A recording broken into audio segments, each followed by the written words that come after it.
Haunted Pencil. I want to tell you a story.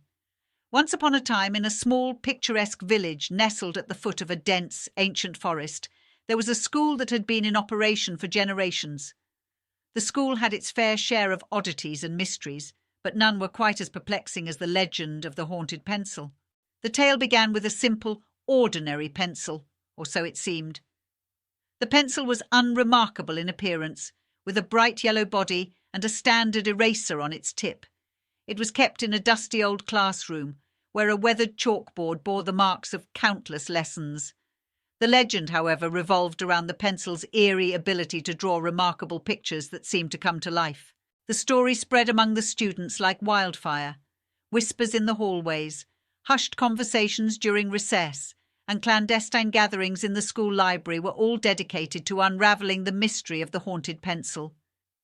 Young imaginations ran wild, and the curious were eager to test the legend. One brave and artistic student, a boy named Oliver, was the first to attempt to use the pencil. With trembling hands, he picked it up and started sketching. To his astonishment, the lines flowed effortlessly, and he soon found himself engrossed in his drawing. The pencil brought his imagination to life, creating scenes of enchanting forests, majestic creatures, and distant lands. But as the pencil danced across the paper, Oliver felt an icy chill settle over him. The room darkened, and the once comforting silence seemed to thicken. The enchanted drawings began to twist and turn, the creatures he had imagined turning menacing, and the landscapes darkening with each stroke. Panic set in, and Oliver tried to stop, but the pencil had a will of its own. The entire class watched in horror as the pencil's sinister creations came to life. Creatures with glowing red eyes emerged from the paper, crawling and slithering toward Oliver. Desperate, he grabbed the eraser and began to rub furiously, attempting to erase his frightening creations. The creatures fought back, and the pencil resisted his efforts. With a burst of inspiration, Oliver drew a protective circle on the floor around him, and the malevolent drawings were contained within. But the pencil fought to break free, and it emitted an otherworldly shriek that sent shivers down everyone's spine. The village's wise old librarian, Miss Eleanor, entered the classroom just in time to see the turmoil. She had heard the rumours and knew what needed to be done. With a steady hand, she drew a series of intricate symbols on the chalkboard, a protective barrier that confined the cursed pencil. The classroom was bathed in a soft, warm light as the evil forces within the pencil were sealed away. The legend of the haunted pencil was put to rest, and the school returned to normal. The pencil was locked away in a secure case, and the village learned a valuable lesson about the power of imagination and the need to respect the unknown. From that day forward, the village and its school held an annual Imagination Day, a day to celebrate creativity and the magic that exists within every child's mind. The haunted pencil served as a reminder that even the most ordinary of objects could hold extraordinary power, and that the imagination, when unchecked, could lead to unexpected and sometimes terrifying consequences.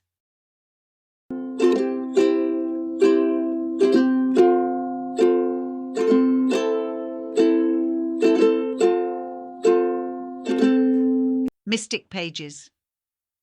I want to tell you a story.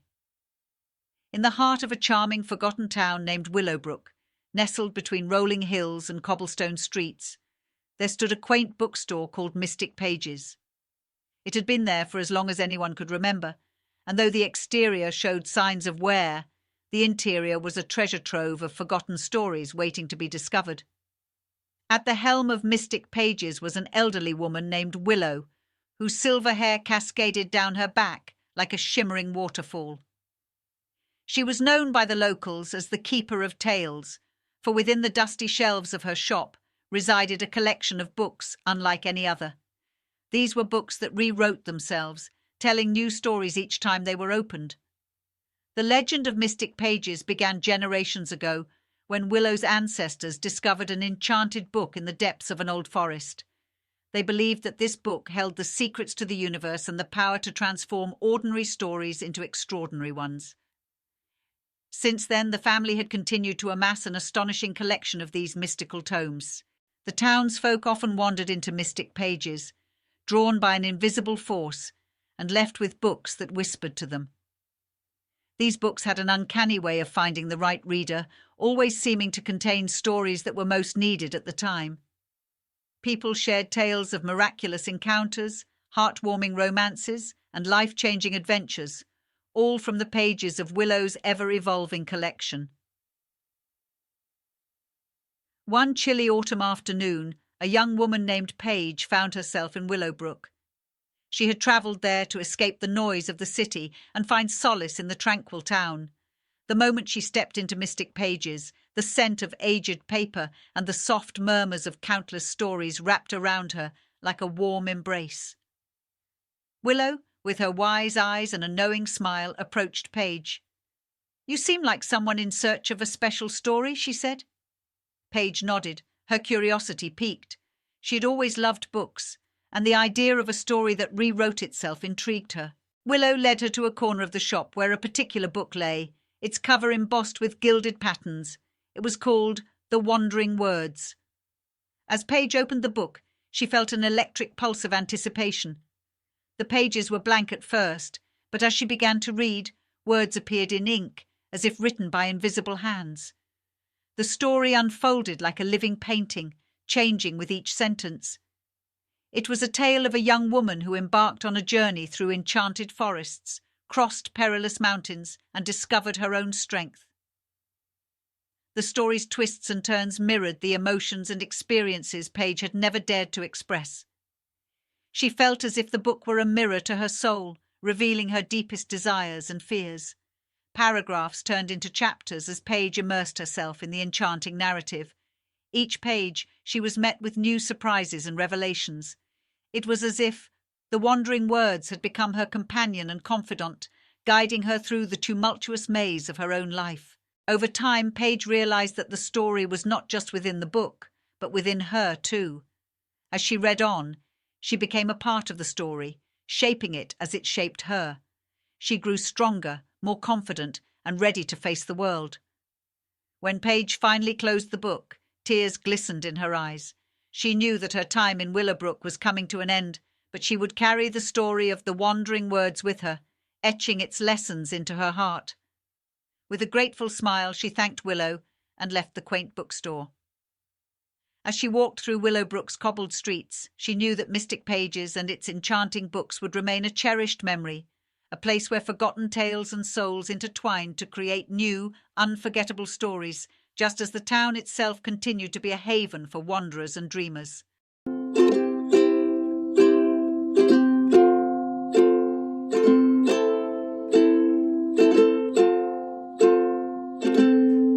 The Magical Bear. I want to tell you a story. In the small town of Willowbrook, nestled between rolling hills and dense forests, there lived a young boy named Max. Max was an imaginative child, and he had a special connection with an old worn-out teddy bear named Mr. Whiskers. This tattered toy had been in his family for generations, and it had a peculiar reputation of possessing supernatural powers. Mr. Whiskers had a time-worn appearance with patches sewn haphazardly over its once soft fur, and one of its button eyes was missing. Max's grandmother had told him stories about how the teddy bear had been in the family for as long as anyone could remember. She claimed that Mr. Whiskers had a way of bringing luck and comfort to those who cherished it. One evening, as the sun dipped below the horizon, casting long shadows across Max's room, he was startled to see Mr. Whiskers sitting upright on his bed, seemingly on its own. It was as if the teddy bear had come to life. Max's heart raced, but he couldn't look away. Mr. Whiskers turned its one remaining eye towards Max and winked. Terrified and fascinated in equal measure, Max whispered, "Are you alive, Mr. Whiskers?" The teddy bear gave a small, affirmative nod. Its mouth didn't move, but Max felt the response deep within him. Over the next few weeks, Max and Mr. Whiskers shared secrets, stories, and laughter. The teddy bear displayed remarkable abilities. When Max was sad, Mr. Whiskers could produce a comforting warmth that eased his worries. When Max needed help with his homework, Mr. Whiskers would provide answers, his missing eye illuminating with knowledge. And on one occasion, when Max wished for a sunny day, the weather miraculously cleared. News of Mr. Whisker's abilities spread throughout Willowbrook, and soon people from neighbouring towns came to witness the supernatural teddy bear. Max, however, kept Mr. Whiskers mostly to himself, for he knew the special bond they shared was something not to be exploited. As the years passed, Max grew up and moved away from Willowbrook, leaving Mr. Whiskers behind. He found success in the city, but he always remembered the supernatural teddy bear that had shaped his childhood. One day, when Max returned to his hometown for a visit, he discovered that Mr. Whiskers had vanished from his old bedroom. Frantic and determined, he searched every corner of the town, only to find a little girl, lost and crying, holding the tattered teddy bear. Max recognized the girl as his neighbour's daughter. Approaching her, Max asked, "Where did you find Mr. Whiskers?" The little girl sniffled and said, "He was just sitting on a park bench waiting for me. He told me you needed him." Tears welled up in Max's eyes as he realized that Mr. Whiskers had moved on to bring happiness and comfort to another generation. Max knew that the supernatural teddy bear's powers were meant to be shared and that he had outgrown the need for them. Max smiled at the little girl. "Take good care of him. He's a very special friend." And with that, Mr. Whiskers continued to work his mysterious magic, bringing love and wonder to the hearts of yet another generation of children, all while continuing his timeless journey through the generations of Willowbrook.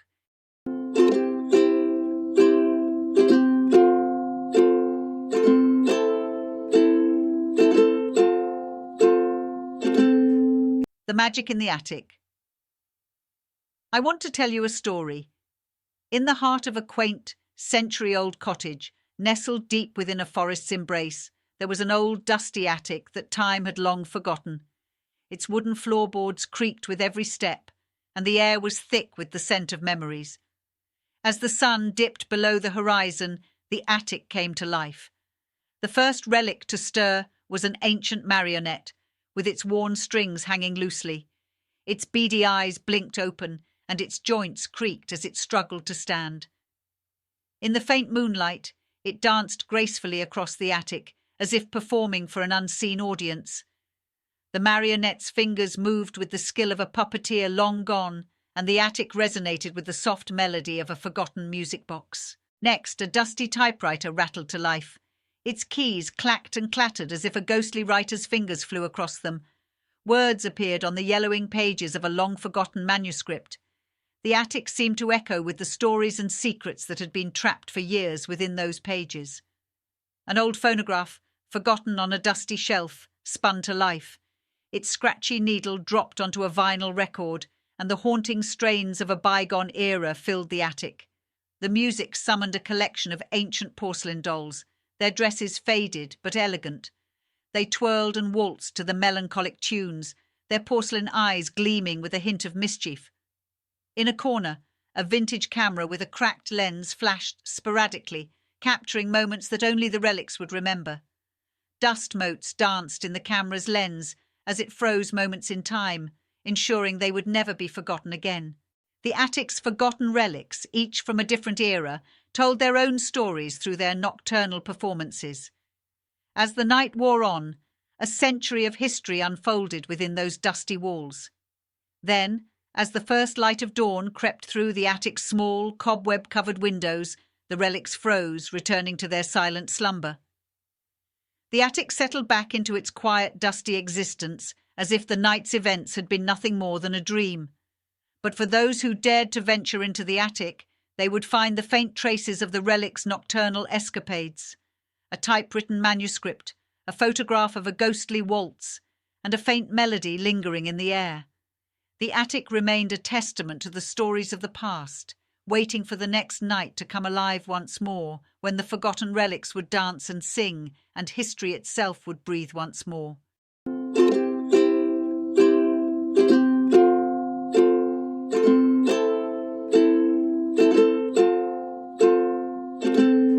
The Antique Mirror. I want to tell you a story. In the heart of the quiet, historic town of Willowbrook, nestled away in an old Victorian mansion, there resided a mysterious antique mirror that had captivated the imagination of many generations. The mirror was an enigmatic relic, its origins shrouded in legend and myth.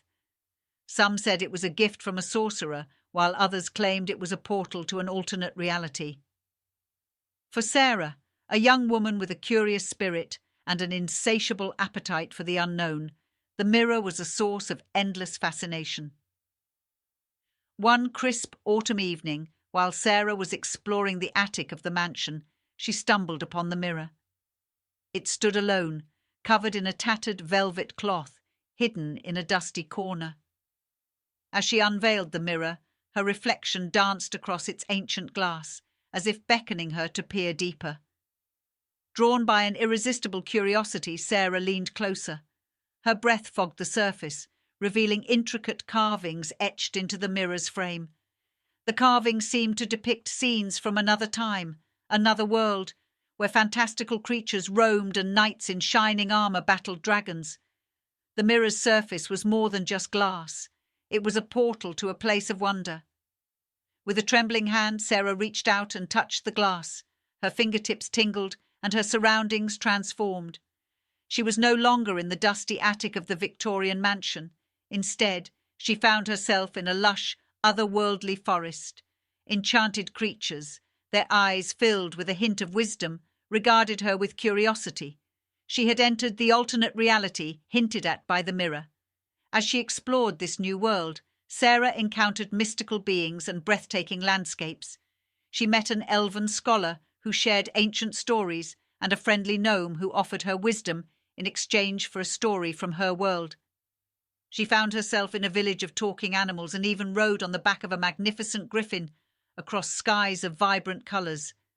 Time seemed to stand still in this wondrous place, and Sarah forgot about the world she had left behind.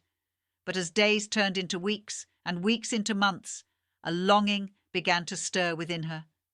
She realized that while this alternate reality was magical, it lacked the connections and memories she held dear in her own world. With a heavy heart, Sarah returned to the antique mirror. As she touched its surface, the enchanting world slowly faded away, and she found herself back in the attic. She understood that the mirror was a gateway to another dimension, a place where dreams could come to life. But it was a place meant to be visited, not inhabited. Sarah continued to visit the mirror whenever she needed an escape from the mundane, but she never lost herself in the alternate reality again. It remained a secret, a magical refuge, and a reminder that sometimes the most mysterious and enchanting places are the ones that exist within the confines of our imagination. The antique mirror had given her a glimpse into a world of wonder, but it was in her own world, with its joys and sorrows, that she truly belonged.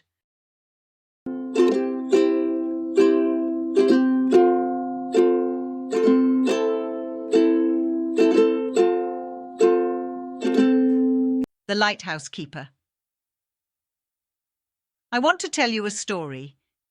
In a small, weather-worn lighthouse perched atop a desolate cliff, Samuel spent his days and nights tending to the ancient sentinel. The lighthouse was his only companion, and the relentless crash of waves against the rocks was the rhythm of his solitary existence. Samuel was a man of few words, and the isolation had etched deep lines into his weathered face. His only solace came from the warm glow of the lighthouse's lantern and the distant stars that winked at him through the inky black sky. One stormy evening, as the tempest raged outside, Samuel was alone in the tower, watching the lighthouse's brilliant beam pierce through the churning sea. It was on this night, in the midst of the tumultuous waves, that he spotted something peculiar caught in the lighthouse's reflection.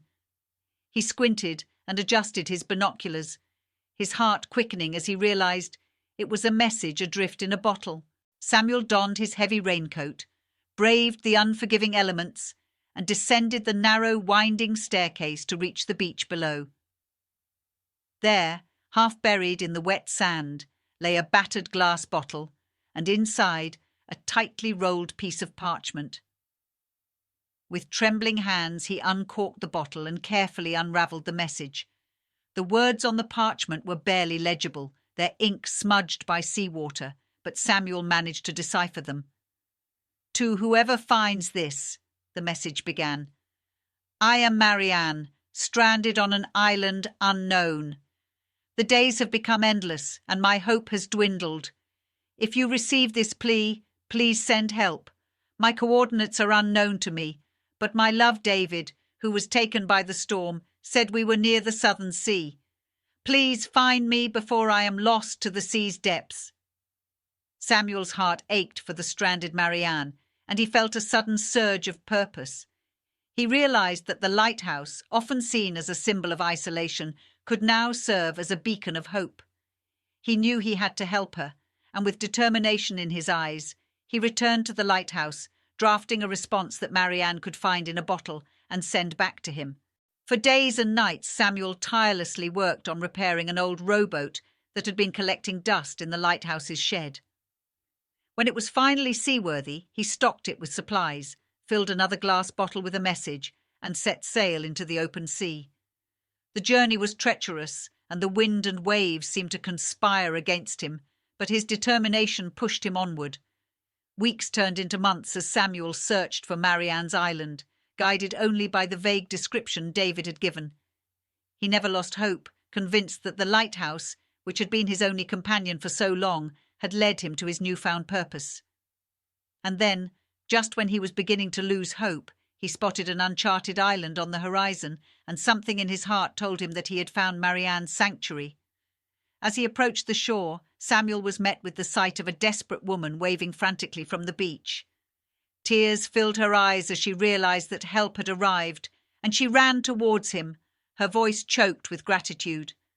Samuel had not only found a message from the sea, but had also found a way to fill the emptiness in his own heart.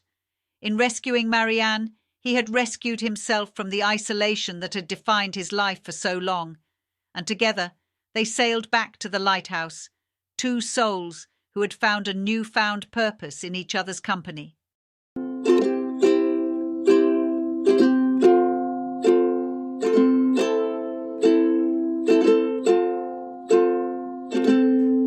The Weather Maiden.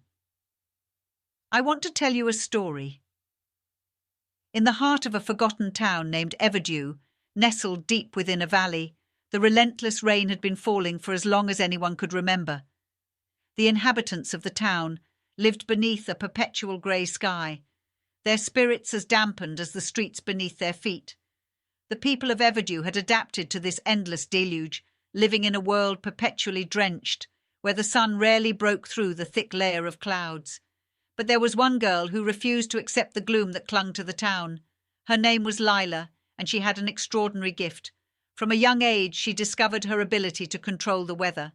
Her power was a closely guarded secret, known only to her and her grandmother, who had passed it down through generations.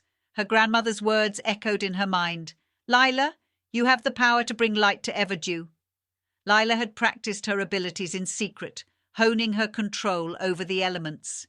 She knew that her gift could be a blessing to the town, a way to lift the spirits of the people she cared about. But she also understood the potential dangers of tampering with the forces of nature. One fateful morning, as the townspeople gathered under awnings and umbrellas, drenched and disheartened, Lila decided it was time to reveal her secret. She took a deep breath, closed her eyes, and concentrated on the storm above. Raindrops hung in the air like suspended jewels, and the world became silent. With a wave of her hand, Lila began to manipulate the clouds. The townsfolk watched in astonishment as the rain slowed and eventually stopped. Then, as if following the rhythm of her heart, Lila made the sun's rays pierce through the heavy clouds. The sky above Everdew transformed from a dismal grey to a brilliant blue, and a sense of wonder swept through the town. Joyful laughter erupted, and people rushed outside to feel the warm sun on their skin, to see the dazzling rainbows arcing across the sky. The sound of children playing in puddles and adults dancing in the streets filled the once muted air. It was as if the town had awakened from a long, melancholic dream. But Lila knew she had to be careful. Her power was a delicate balance, and she couldn't keep the weather under her control forever. She let the rain return in gentle drizzles, replenishing the earth's thirst, and the people of Everdew appreciated the nurturing touch of the rain just as much as the break from its relentless downpour. From that day forward, Lila became known as the Weather Maiden, the one who brought hope and balance to Everdew. She visited the town square every week, orchestrating the weather to keep the town's spirits high. But she also taught the people about the importance of the rain, how it nourished the earth and was essential for life to thrive. Everdew became a place of harmony, where the weather obeyed the gentle touch of the Weather Maiden, and the townsfolk learned to appreciate the beauty of both the rain and the sun. The once constant downpour had given way to a world of balance, a world that owed its transformation to a young girl who had harnessed the power of the skies to bring light to a town long shrouded in darkness.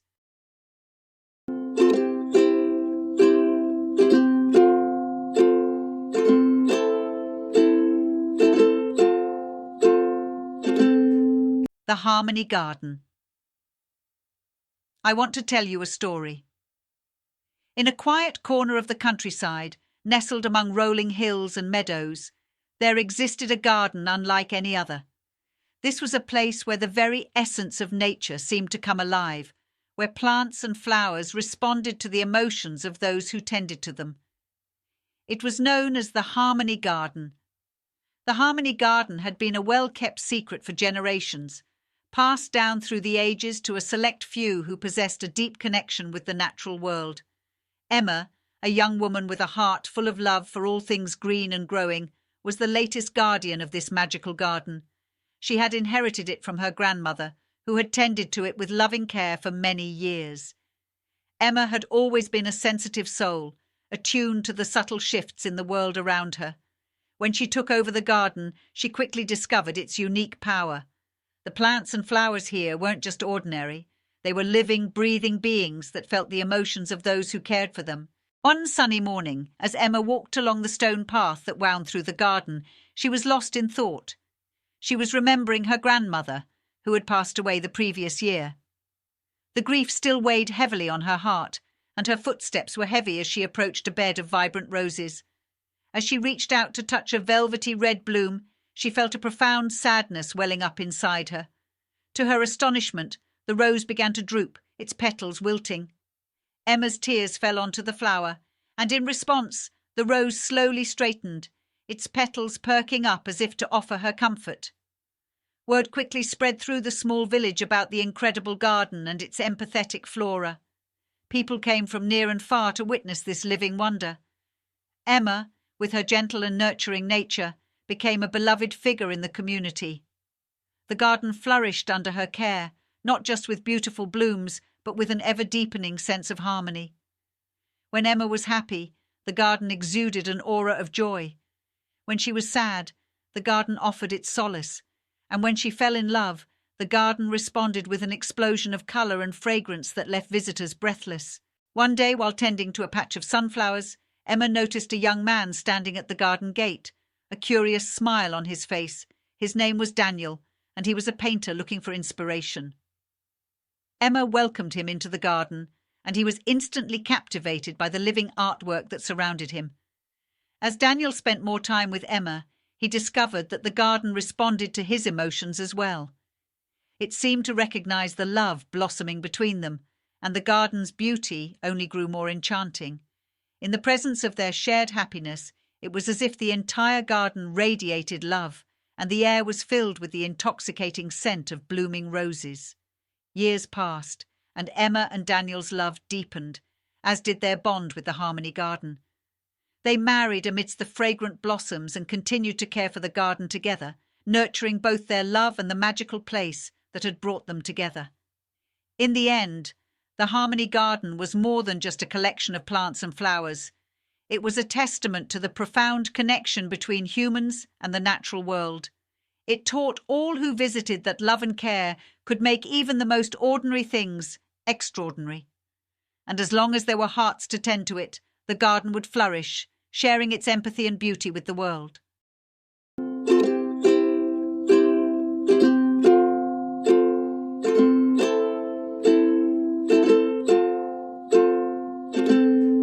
The Music Box. I want to tell you a story. In a quiet, forgotten corner of the bustling city of Eldertown, there was an old curiosity shop called Marlowe's Mysteries. The shop, hidden behind a thick curtain of ivy and cobwebs, was filled with oddities and relics from times long past. Among the peculiar treasures that adorned the dimly lit shelves, there was one item that drew the most curiosity and fear: a cursed music box. The music box was a delicate work of art, its ornate wooden exterior covered in intricate carvings of mystical symbols. It was said to be centuries old and had been passed down through generations, each one falling under its enigmatic spell. The shop's owner, Mr. Marlowe, warned customers of its haunting melodies and cryptic predictions, but there were always those brave enough, or foolish enough, to inquire about its mysterious powers. Sarah, a young woman with a thirst for adventure and a fascination with the unknown, wandered into Marlowe's mysteries one gloomy afternoon. She had heard whispers about the cursed music box from her friends, and her curiosity got the better of her. The moment she laid her eyes on it, her heart quickened. Approaching the counter, she asked, "How much for the music box?" Mr. Marlowe, a frail man with a long white beard, looked at her with a mix of pity and caution. "Are you sure, my dear? This music box is cursed, and its melodies are haunting. It's not for the faint of heart."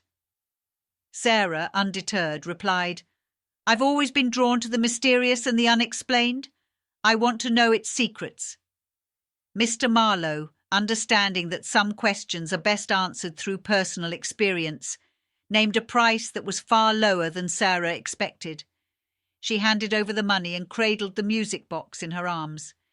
As she left the shop and made her way home, the sky grew darker and a thick mist enveloped the city. Alone in her dimly lit room, Sarah gently wound the key and opened the music box. Its haunting melody filled the room, echoing like the whispers of forgotten souls. The music seemed to change the very atmosphere around her, and as the haunting notes continued, Sarah's surroundings blurred. She found herself in a dreamlike state, suspended between the past, present, and future. Visions of people and places, both strange and familiar, danced before her eyes. With a shiver down her spine, she saw glimpses of her own future, moments of joy, pain, and decisions yet to be made. The music box, it seemed, was a window to a world beyond, offering glimpses of what might be. The melody finally came to an end, and Sarah snapped back to reality, her heart pounding. She knew that the music box held great power, and with that power came responsibility. She realized that her fate was now entwined with the enigmatic object. Over the coming weeks, Sarah continued to explore the mysteries of the cursed music box, learning to interpret its cryptic melodies and visions. She used its insights to help those in need, providing guidance to those who sought the unknown, but she also understood the price that came with meddling in fate. As the years passed, Sarah's name became synonymous with the music box, and people from all walks of life sought her advice. She never sold the cursed music box, for she knew that its magic was not meant to be wielded for personal gain. It was a guardian of secrets, a teller of futures, and a keeper of mysteries.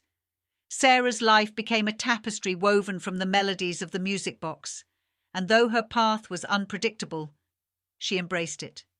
She had come to understand that destiny was a song, and one had to learn to dance to its haunting, beautiful tune.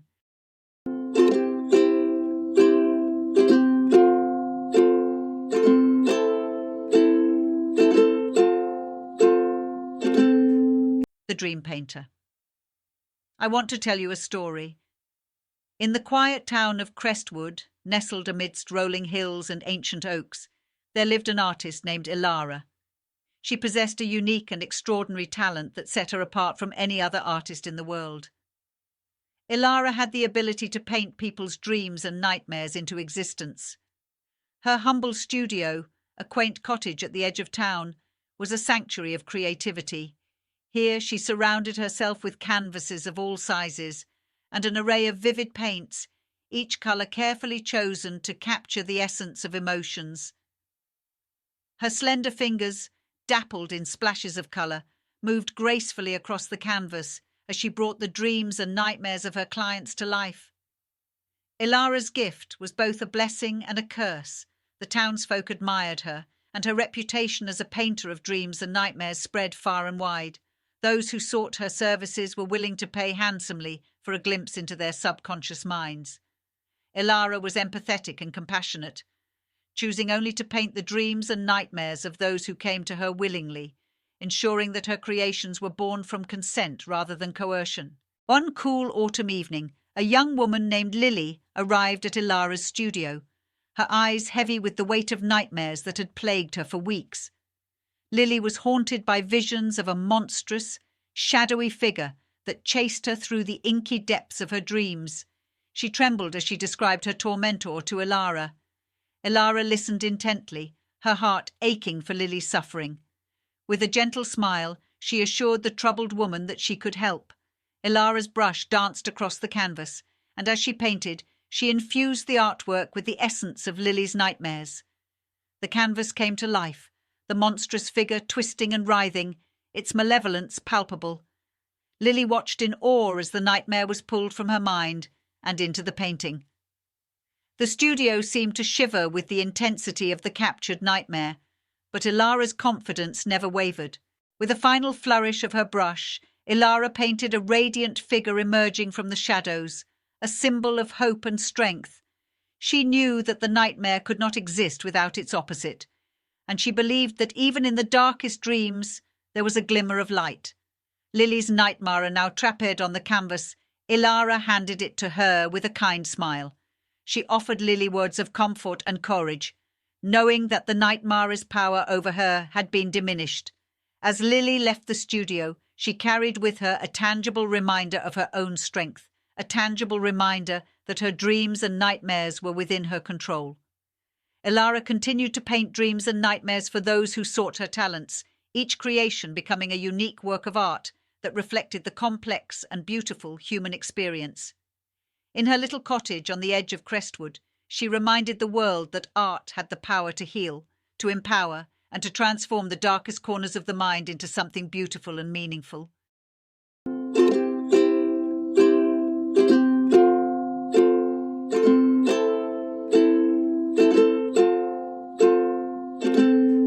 The Haunted Typewriter. I want to tell you a story. In a dusty corner of the attic of an old Victorian mansion, the typewriter sat shrouded in cobwebs and darkness. It had been there for as long as anyone in the small town of Willowbrook could remember. The townsfolk whispered that it was cursed, that anyone who dared to type on it would face chilling consequences. The typewriter was a peculiar sight, its once polished brass now tarnished and its keys coated with a thin layer of rust. But it was not its appearance that sent shivers down the spines of those who encountered it. It was the stories it produced, stories that always seemed to foreshadow terrible events.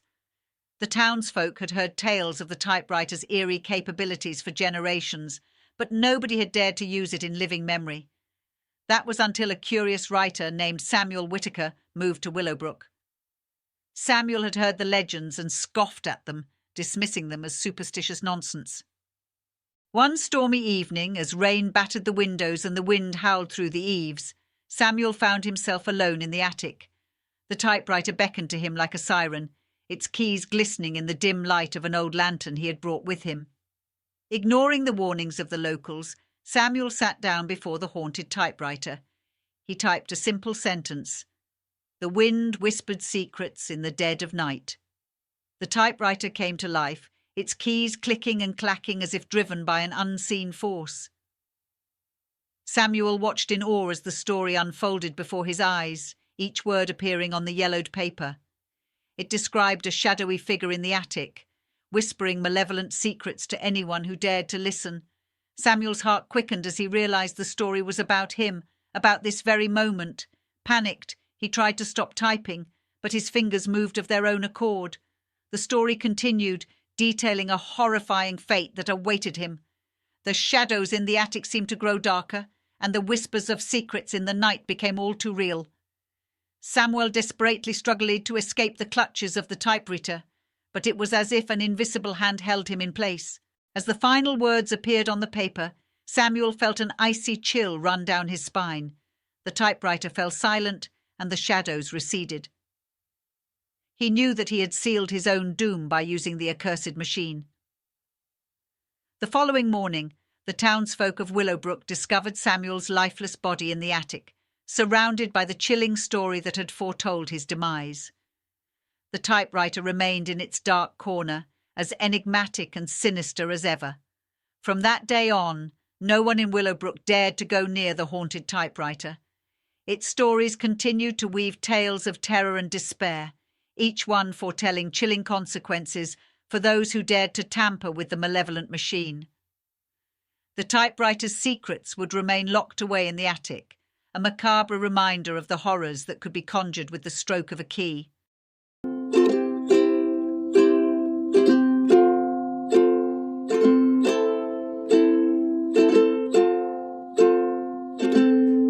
The Magical Mishap.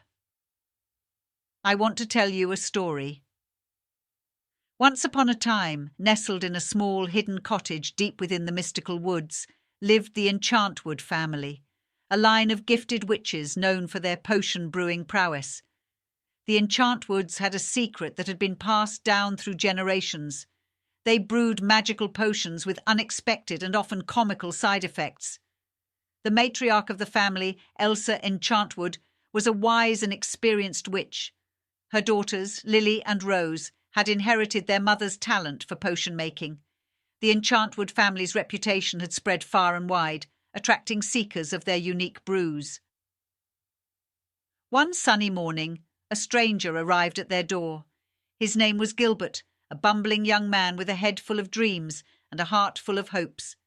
He had heard of the Enchantwoods and their potions and had come to request a special concoction.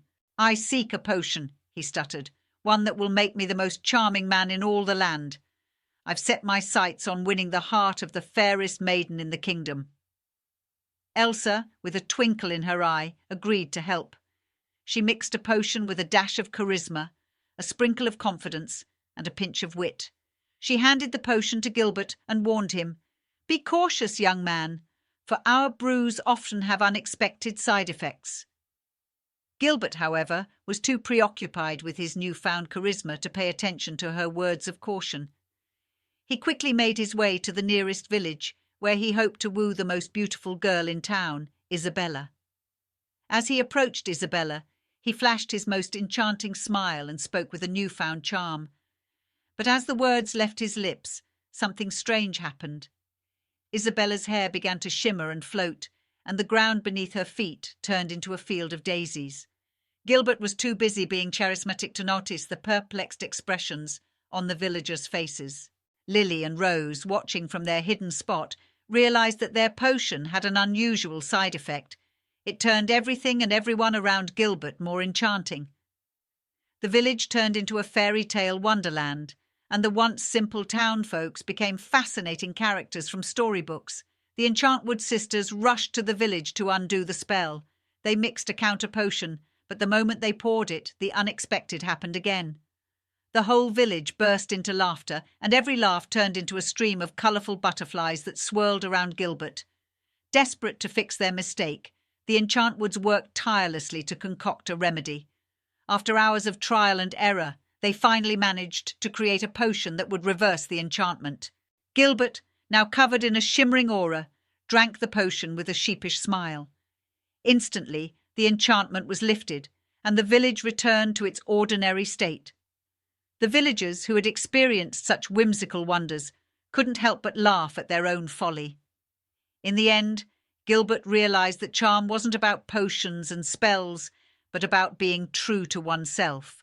He approached Isabella with humility and sincerity, and to his surprise, she found his genuine nature more captivating than any magical potion could ever make him.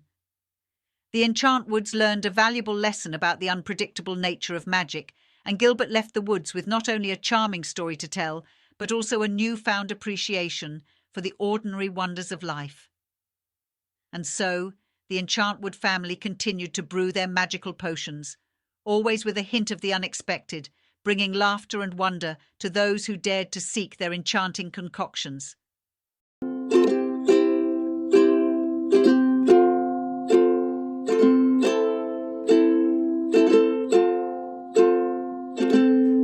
The truth-revealing earrings.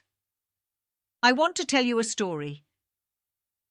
In the heart of a bustling antique shop, nestled among dusty old trinkets and forgotten treasures, a pair of mismatched earrings waited for their moment to shine. The earrings had been together for over a century, but they couldn't have been more different. One was a delicate, ornate stud earring adorned with a shimmering sapphire. The other, a bold, oversized hoop earring with a single majestic emerald. They were beautiful in their own right, but together they looked like an odd couple from a bygone era. Mrs. Eleanor Mitchell, the shop's proprietor, had acquired these peculiar earrings during a visit to an estate sale. As she examined them, she sensed something extraordinary about them, beyond their exquisite craftsmanship. Little did she know that these earrings held a secret, the power to reveal the truth. On a grey and stormy afternoon, a young woman named Isabel entered the antique shop, seeking shelter from the pouring rain. She had always loved vintage jewellery, and as she browsed through the shop, her eyes were drawn to the mismatched earrings. The sparkling sapphire and the regal emerald seemed to speak to her in a way that no other piece had before. Isabel decided to purchase the earrings, feeling an inexplicable connection to them. As she left the shop and fastened the earrings onto her ears, a strange warmth enveloped her. Unbeknownst to her, the earrings had chosen her as their new owner.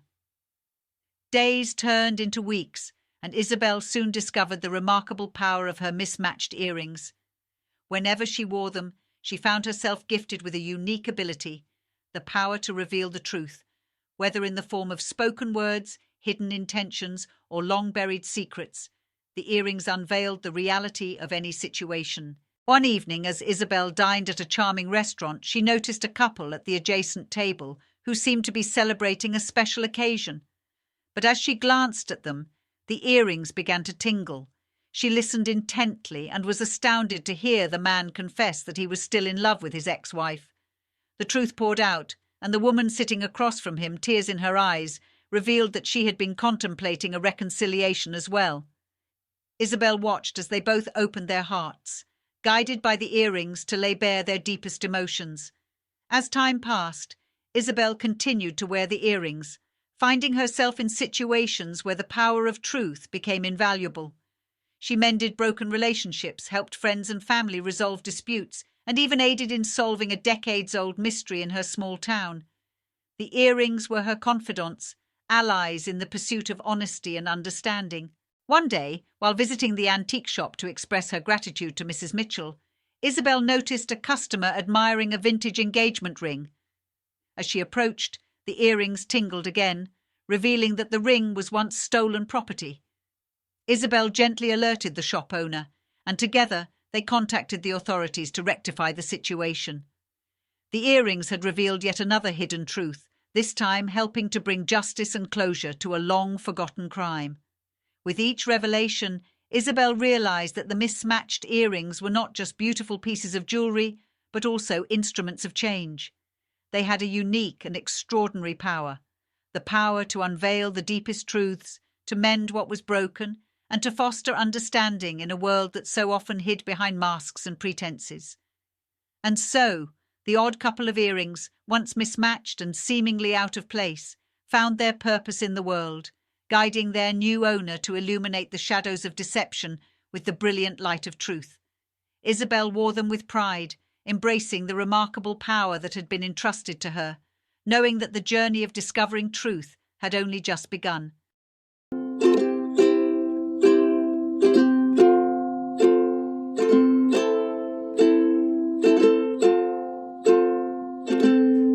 The Dark Carnival. I want to tell you a story. In the quiet town of Willowbrook, where the days passed slowly and the nights were filled with whispers of dreams long forgotten, an enigmatic carnival appeared one autumn evening.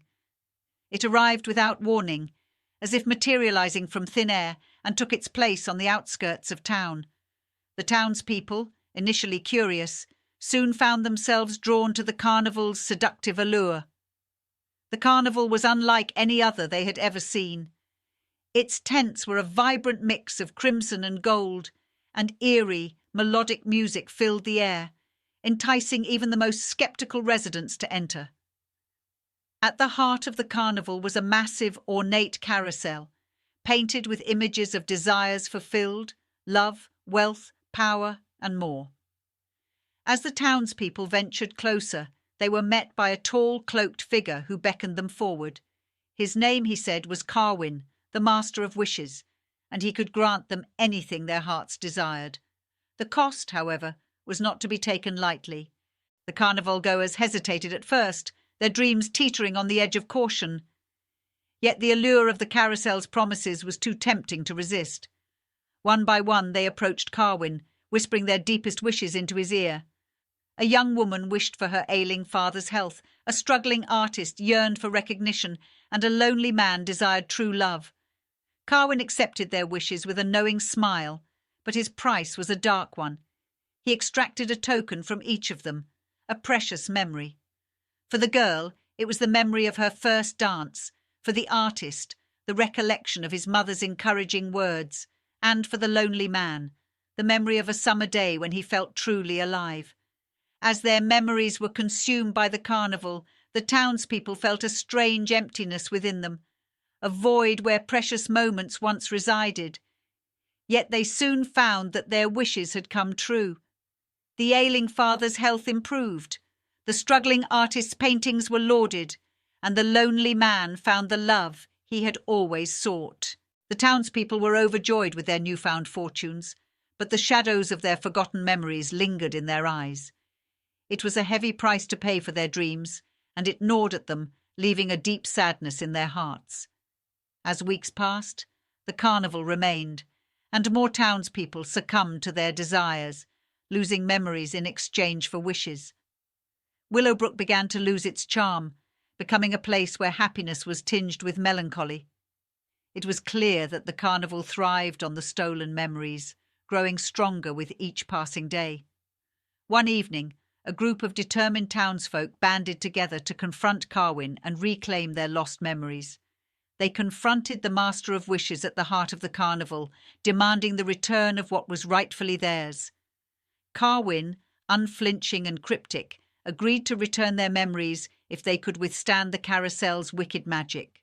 One by one, the townspeople mounted the spinning carousel. Their memories materialized in the form of ethereal visions, each more vivid and treacherous than the last. The carousel sought to break their resolve, to keep their memories forever. But the group, united by their determination and love for their town, clung to their memories and endured the carousel's torment. In the end, the carousel relented, and their memories returned. The carnival, its sinister allure broken, dissipated into the night, leaving Willowbrook forever changed. The townspeople had learned a valuable lesson, that wishes, no matter how alluring, often came with a price too steep to bear. Willowbrook returned to its tranquil existence, but it was forever marked by the memory of the mysterious carnival and the darkness that lurked behind its enticing promises. The townspeople now knew that true happiness could not be found in the shadows, but in the memories they cherished and the moments they held dear.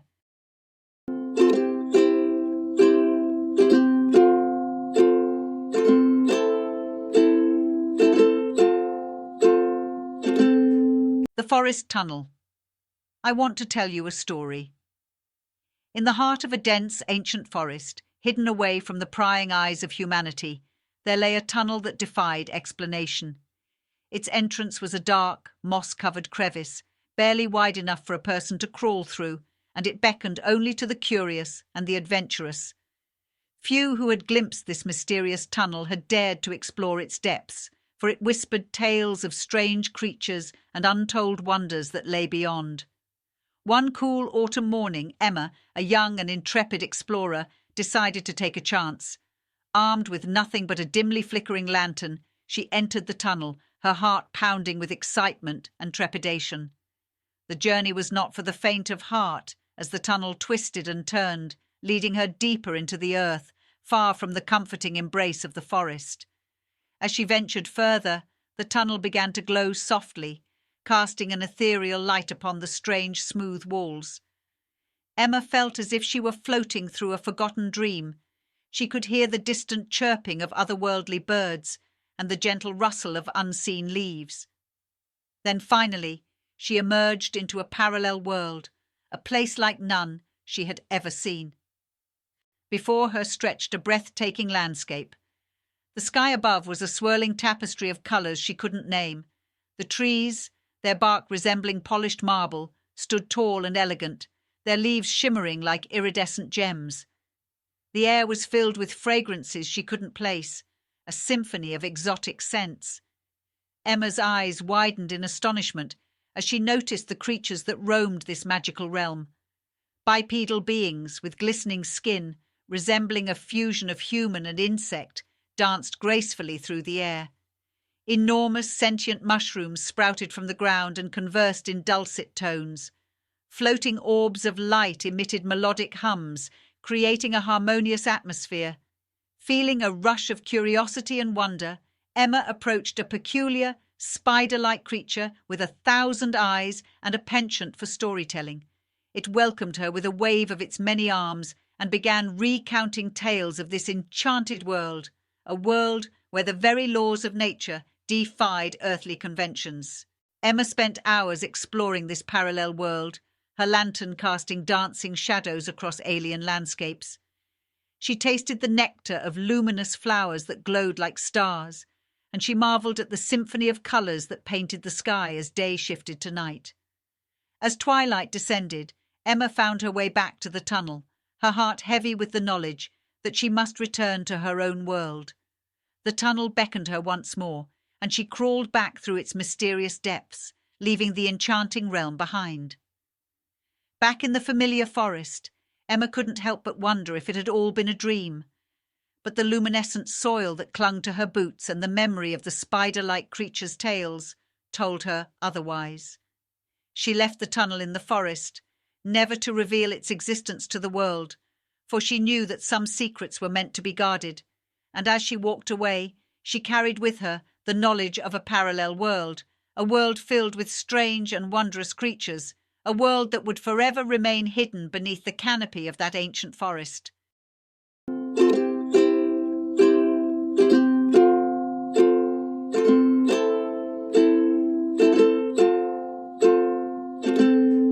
The Timeless Forest. I want to tell you a story. In the heart of a forgotten realm, nestled between towering mountains and hidden behind a curtain of mist, lay an enchanted forest unlike any other. It was a place where time played no role, and its visitors never aged. Locals whispered that the forest was a gift from the ancient spirits, a sanctuary untouched by the relentless march of years. The forest was a lush emerald paradise, where ancient oaks stretched their gnarled limbs toward the heavens and crystal-clear streams gurgled over smooth pebbles. The air was thick with the scent of wildflowers and the sweet symphony of singing birds. But it was the whispering leaves that revealed the true magic of this place. The leaves, so impossibly green, rustled secrets that had been hidden for centuries. A curious wanderer named Amelia stumbled upon this forest during her travels.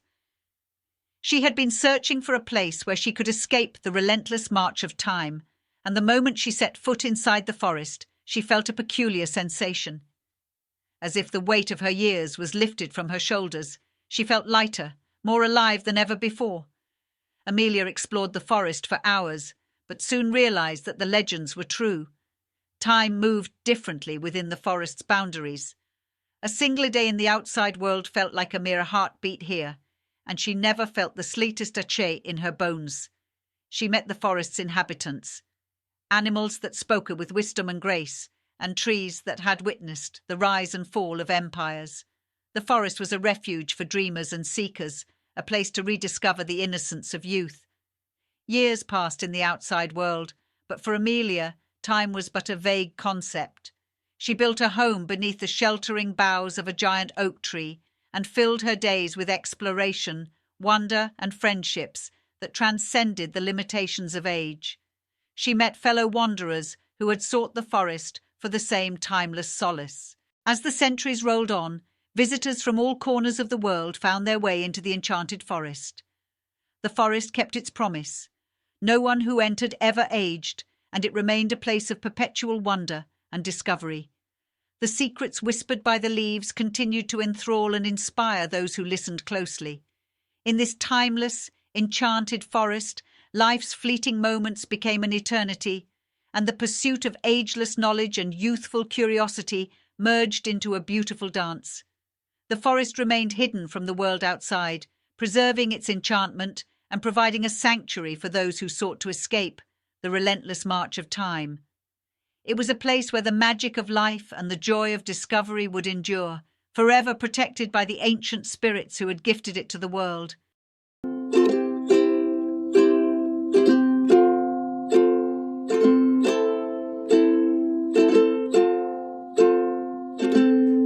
The Ghostly Lovers. I want to tell you a story. The small town of Maplewood had a secret, one whispered in hushed tones during the darkest nights of the year. Every year, on the anniversary of a tragic event that had forever scarred the town's history, a ghostly apparition would appear. The townsfolk knew the story well, for it had been passed down through the generations. It was a tale of young love and a terrible accident that had occurred in the early 1900s.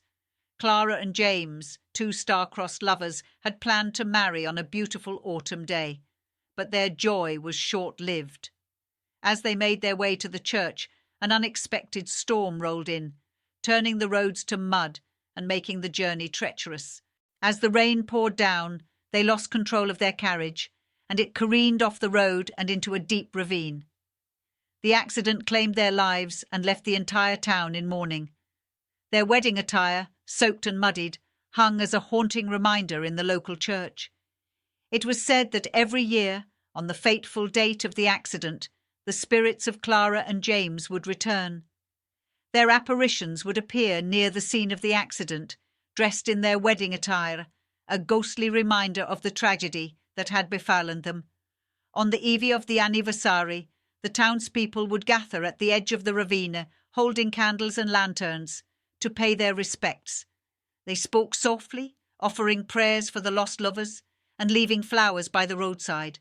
Emily, a young woman who had recently moved to Maplewood, had heard the legend but had been sceptical.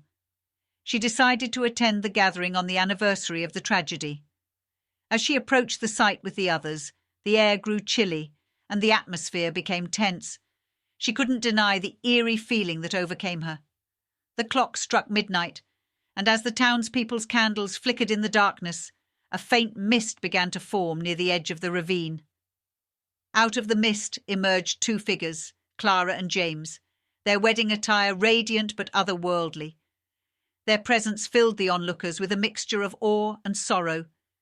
Clara and James gazed at each other with love-stricken eyes, their hands reaching out, almost able to touch, but never quite making contact. They were locked in a never-ending dance of longing. The townspeople watched in silence as the apparitions moved gracefully along the edge of the ravine, seemingly lost in an eternal waltz. Emily felt tears welling up in her eyes as she witnessed the heart-wrenching display. The tragic love story of Clara and James had come to life before her, and it was impossible not to be moved by the enduring love that transcended death. As the night wore on, the apparitions gradually faded, their ethereal forms disappearing into the mist. The townspeople knew that Clara and James would return the following year, just as they always did, to continue their ghostly dance. The legend of Clara and James served as a reminder to the town of Maplewood that true love could be both beautiful and tragic, and that the past should never be forgotten. It was a haunting tradition that bound the community together, ensuring that the memory of the ill-fated lovers would live on for generations to come.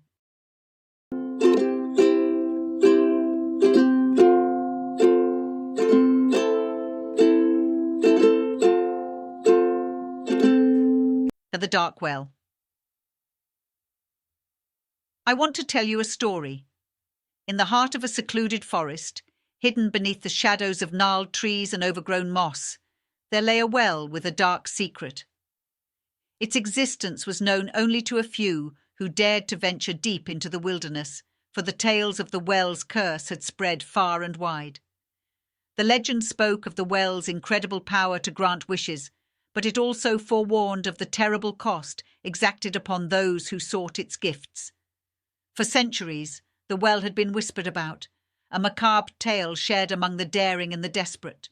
One crisp autumn evening, as the leaves turned fiery shades of red and orange, a young woman named Olivia found herself deep in the woods. She had heard the legends of the well, and despite the warnings, the weight of her heart's desire was too much to bear. She had travelled through thick underbrush and followed the faint sound of a babbling brook until she came upon the cursed well. Its stones were slick with dampness, and the water within glimmered with an eerie, unnatural light. Olivia's heart raced as she knelt beside the well, her fingers trembling. She whispered her wish, a simple plea for prosperity and riches, her voice quivering with anticipation. The well responded with a low, sinister chuckle. The price was exacted immediately. Olivia felt her pockets grow heavy with gold, and a sense of elation coursed through her. Her wish had been granted. She turned to leave, her footsteps light with the anticipation of a future filled with wealth. Yet as she walked away, the forest around her grew darker, and the air turned colder. An overwhelming sense of loneliness consumed her. She realized that the price for her wish had been her ability to form connections, to love or be loved. She had been granted riches, but at the cost of all human connection. Olivia returned home to her opulent mansion, filled with treasures and servants, but her heart was hollow. She could not feel the warmth of friendship, nor the joy of companionship. Her wealth brought her no happiness, for she was imprisoned by her own isolation. As the years passed, Olivia's loneliness deepened, and the forest reclaimed the cursed well, hiding it once more in its secrets. The legend of the well continued to be whispered among those who dared to venture into the woods, serving as a haunting reminder that some wishes, no matter how alluring, come at a price too terrible to bear.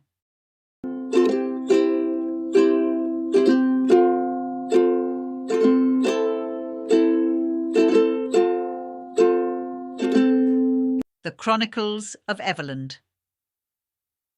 I want to tell you a story.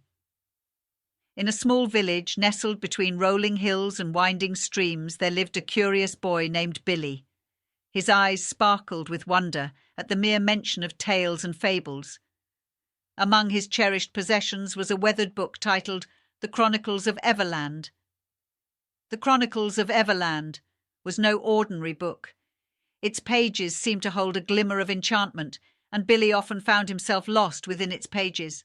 The story it contained was a world brimming with magic, populated by mystical creatures, valiant heroes, and dazzling adventures. It was his most beloved treasure. One sunny afternoon, as golden sunlight streamed into his room, Billy decided to read The Chronicles of Everland by the open window. He delved into the tale, and the lines between reality and fantasy seemed to blur. As his imagination soared, Billy longed to explore Everland in person. To his astonishment, as that thought crossed his mind, the world of the storybook unfolded before his very eyes. Blinking in disbelief, Billy found himself standing at the edge of a resplendent forest, where vibrant colours painted the landscape. The air was alive with the scents of wildflowers and the chirping of unknown birds. He had somehow stepped into the world within his favourite book. Overwhelmed with excitement, Billy wandered through the woods, encountering creatures that once lived only within the pages of his book. Fairies flitted among the blossoms, and a wise old squirrel stopped to share wisdom with him. Billy realised that he, too, had acquired the extraordinary abilities possessed by the characters within the book. He could communicate with the animals, and he was bestowed with a gleaming pendant that illuminated the darkest corners of Everland. With newfound courage, Billy set out on an adventure akin to the valiant heroes he so admired. He vowed to rescue a captured sorceress and bring peace to the land, just as the legendary champions in his stories. Through his journey, Billy faced trials, found steadfast companions, and used the wisdom he had gleaned from countless tales to conquer obstacles. He discovered the true essence of bravery, camaraderie, and the boundless potential of imagination. As time passed and his exploits became folklore in Everland, Billy began to miss his home and family. He longed to return to his own world. Using the magical pendant, he finally located the passage back home. Stepping back into his room, the Chronicles of Everland grasped firmly in his hands. Billy felt a heart brimming with stories and experiences that would endure a lifetime. He realized he was fortunate to have lived the magic of his beloved storybook and could journey back whenever his heart desired. Billy never lost his adoration for tales, but also understood that enchantment could be discovered not just within the pages of books, but within himself. With a fond glance at his treasured book, Billy carried the wonder of Everland in his heart forever.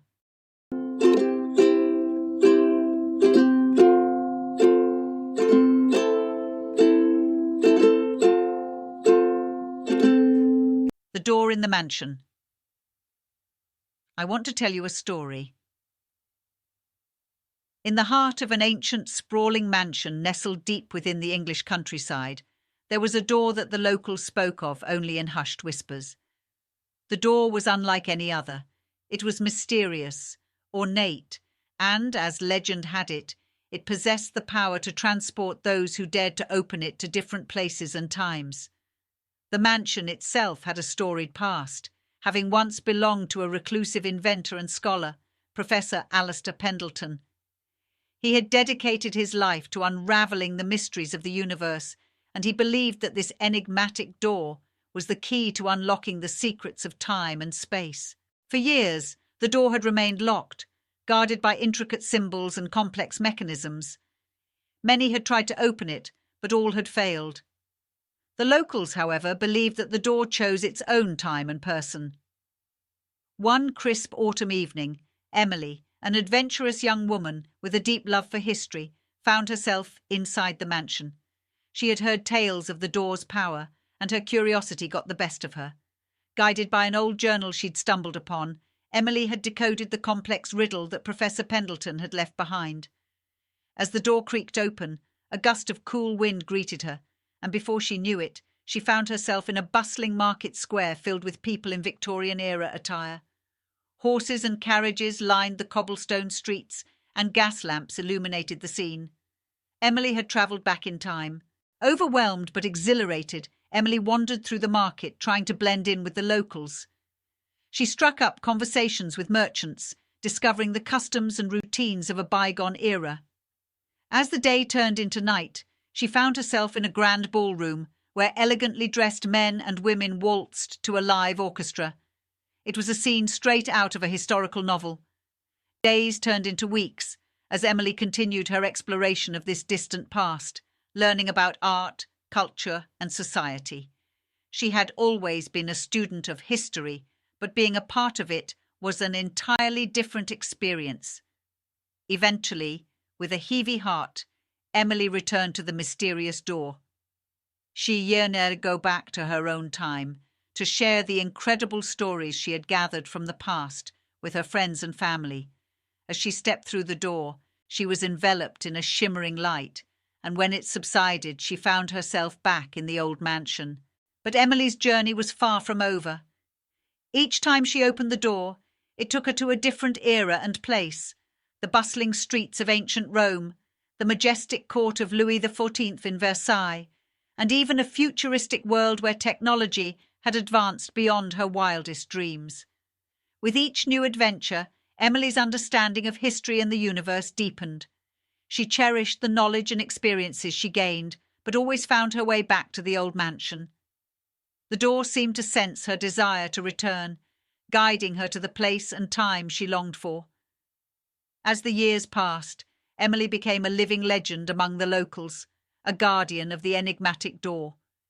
She opened it for the curious and those with a thirst for knowledge, ensuring that the mysterious portal's secrets continued to inspire and captivate all who dared to enter. And in doing so, she unlocked not only the door's potential, but also the limitless potential of human curiosity and the boundless wonders of the past, present, and future.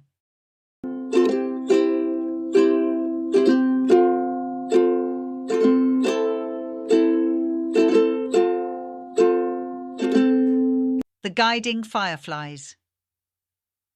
I want to tell you a story. In a forgotten corner of the forest, where the moon's silver light barely pierced the dense canopy of ancient trees, there lived a remarkable colony of fireflies. These fireflies were no ordinary insects. They possessed a magical glow that could light up the darkest of nights. They were known as the Guiding Fireflies, for their purpose was to lead lost travellers to safety. The tale of the Guiding Fireflies was a well-kept secret among the forest's creatures, and only those truly lost would stumble upon their enchanting haven. One such traveller was a young girl named Amelia. She had become disoriented while chasing a butterfly deeper into the woods, and the inky blackness of night soon enveloped her. As fear began to grip her heart, she heard a soft, melodious hum, like the gentle whisper of a lullaby. Amelia followed the sound and stumbled upon a meadow bathed in a soft, radiant light. Thousands of fireflies with luminous, ethereal glows danced in the night air. They swirled and weaved intricate patterns in the dark, creating a tapestry of enchanting luminescence. The leader of the fireflies, a wise and ancient one named Luminia, approached Amelia. She was a firefly with a particularly radiant glow, her wings shimmering like liquid gold. "Lost child," Luminia spoke in a voice that sounded like a melody. "Fear not, for you have found the Guiding Fireflies. We shall guide you safely through the night." With that, the fireflies formed a brilliant pathway of light, hovering just above the ground. Amelia took a step onto the shimmering path, her fear fading as she realized she was in the company of magical protectors. The fireflies led her deeper into the forest, and their glow illuminated her path with a warm and soothing radiance. Amelia marvelled at the beauty of the forest at night, now visible under the Guiding Fireflies' light. She saw the moss-covered stones, the sparkling dew on spider webs, and the silhouettes of owls watching from the branches. The forest was alive with enchantment, and she felt at peace. As the night wore on, Amelia began to grow tired. Luminia sensed her weariness and signalled the fireflies to create a gentle, glowing cocoon of light. Amelia nestled inside, wrapped in their soothing radiance, and drifted into a peaceful sleep. When she awoke, the first rays of dawn painted the sky with shades of pink and orange. The Guiding Fireflies had led her to the edge of the forest, where the path to her home began. Luminia fluttered before her one last time, her golden glow the most brilliant of them all. "May you never forget the beauty of the night, dear traveller," Luminia whispered. "We are always here to guide those in need." With a grateful heart, Amelia continued her journey home, leaving the forest behind. She had experienced a magical adventure, one that would stay with her for the rest of her life, and she knew that whenever someone was lost in the depths of the forest, the Guiding Fireflies would be there to light their way to safety, as they had for her.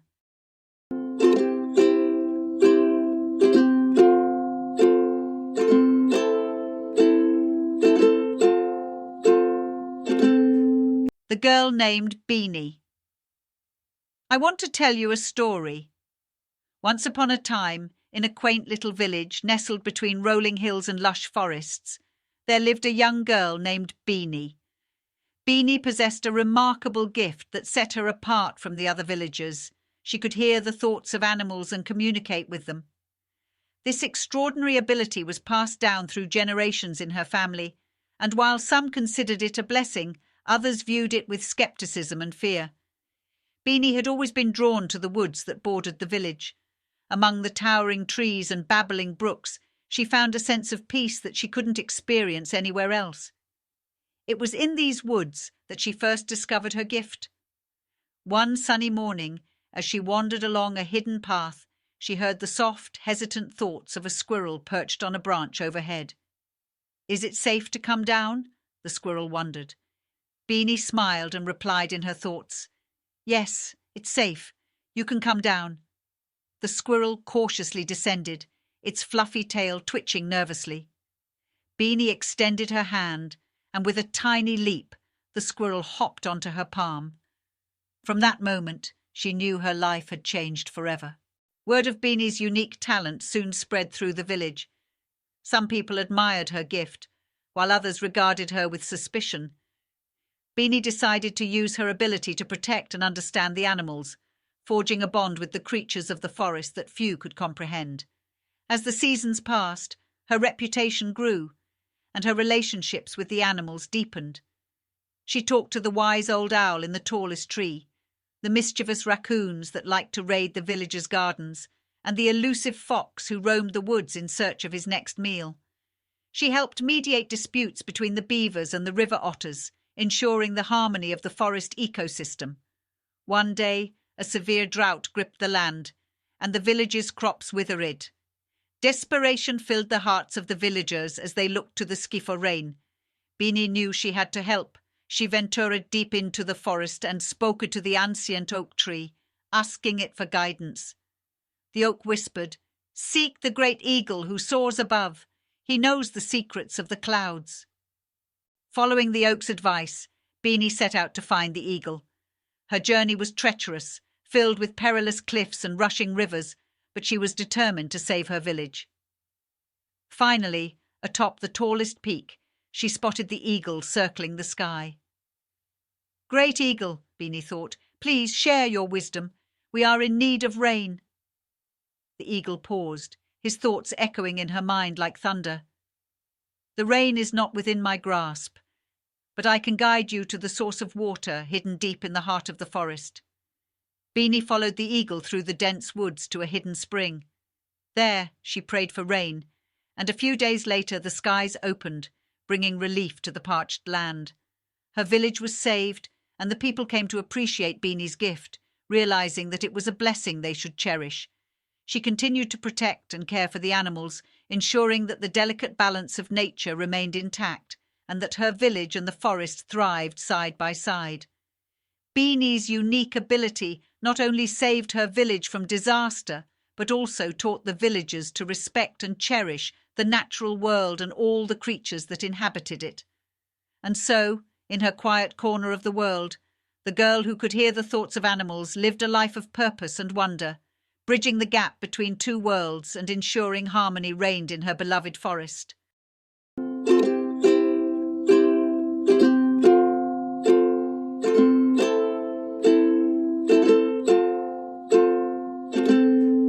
The Time Turner. I want to tell you a story. Once upon a time, in a small, quiet town nestled among rolling hills, there stood an unassuming antique shop. Its sign, weathered and worn, read Harper's Antiques. The proprietor, an elderly man named Samuel Harper, was known for his eccentric collection of curiosities, each with a story to tell. One cold winter's day, as snowflakes danced through the air, a young woman named Harper entered the shop. She had been drawn to the store's enchanting aura, an irresistible magnetism that pulled her from the streets. Harper was not an ordinary visitor. She carried with her a heart heavy with regrets. 5 years ago, she had lost her mother to a sudden illness, and the grief had left her bereft. Her final moments with her mother were tainted by an argument, a cruel exchange of words that she could never take back. Harper's guilt weighed on her, and she longed for a chance to make amends. Intrigued by the old man and his shop, Harper inquired about a peculiar clock displayed in a dimly lit corner. Its ornate golden frame was adorned with delicate filigree, and the clock face was a masterpiece of intricate gears and hands. Samuel noticed the longing in Harper's eyes and beckoned her closer. "This," he said, "is the Time Turner." Harper listened intently as he explained its history. The Time Turner was a remarkable artifact, one of a kind, and it could turn back time to allow its owner to revisit a moment in their past. But there was a catch, Samuel warned. Time was not to be tampered with lightly, and the Time Turner exacted a great personal cost. To use it, one had to offer up something of immeasurable value. Harper was torn. The temptation was irresistible, but she feared what the price might be. She decided to take her chances and wound the clock back to that fateful day when her mother had fallen ill. With a twist of the ornate knob, the Time Turner came to life. Harper was enveloped in a radiant, otherworldly light, and she found herself back in her childhood home, standing at her mother's bedside. Her mother's eyes, once clouded with pain, now held a spark of recognition. Harper seized the opportunity to apologize, to say the words she had wished she'd spoken 5 years ago. Tears filled her mother's eyes, and she whispered, "I forgive you, my dear." It was a moment of pure, unburdened love. But as the clock's hands moved forward once more, Harper realized the price she had paid. Her own memories, her moments of happiness and joy, were vanishing one by one, swallowed by the relentless march of time. She watched in despair as her childhood memories and cherished moments with friends faded away, leaving only a void. In the end, Harper returned to the antique shop, tears streaming down her face. She handed the time turner back to Samuel, understanding that the cost was too high. She had been given the chance to reconcile with her mother, but it had come at the expense of her own happiness. Samuel nodded solemnly, knowing that the time turner was a double-edged sword, a gift and a curse in one. He placed it back in its corner, a silent sentinel of forgotten moments and unalterable decisions. Harper left the shop, her heart heavy yet somehow lighter, for she had made amends with her mother, even if it meant losing pieces of herself along the way. She understood that some things in life were not meant to be changed, and that true healing came from moving forward, not turning back the hands of time.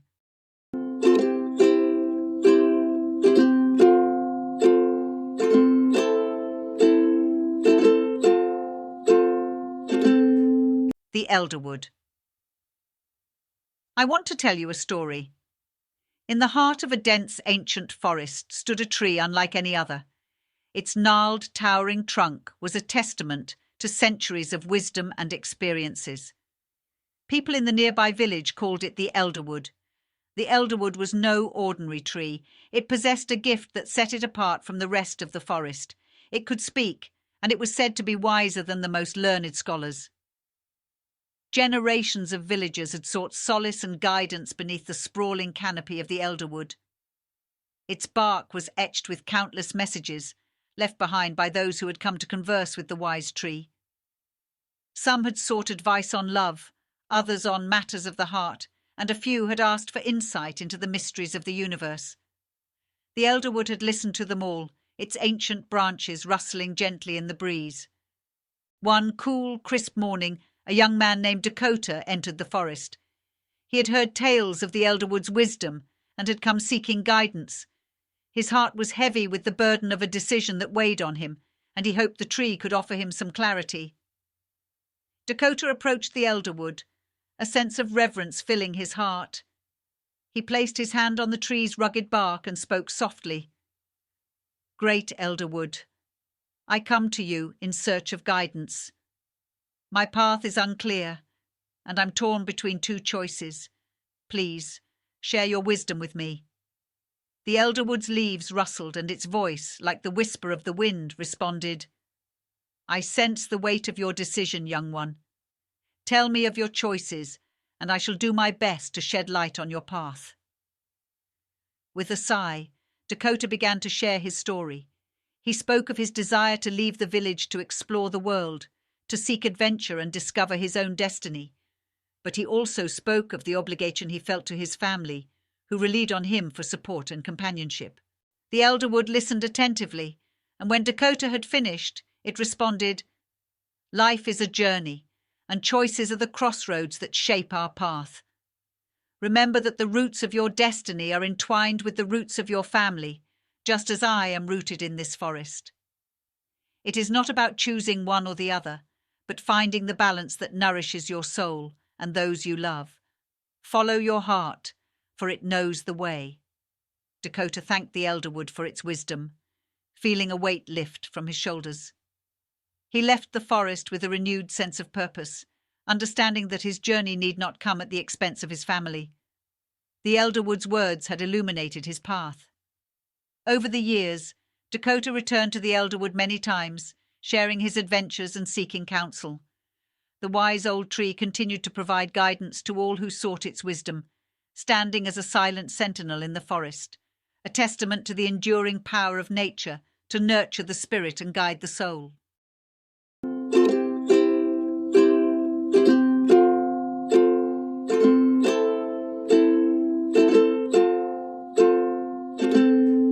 The Haunted Painting.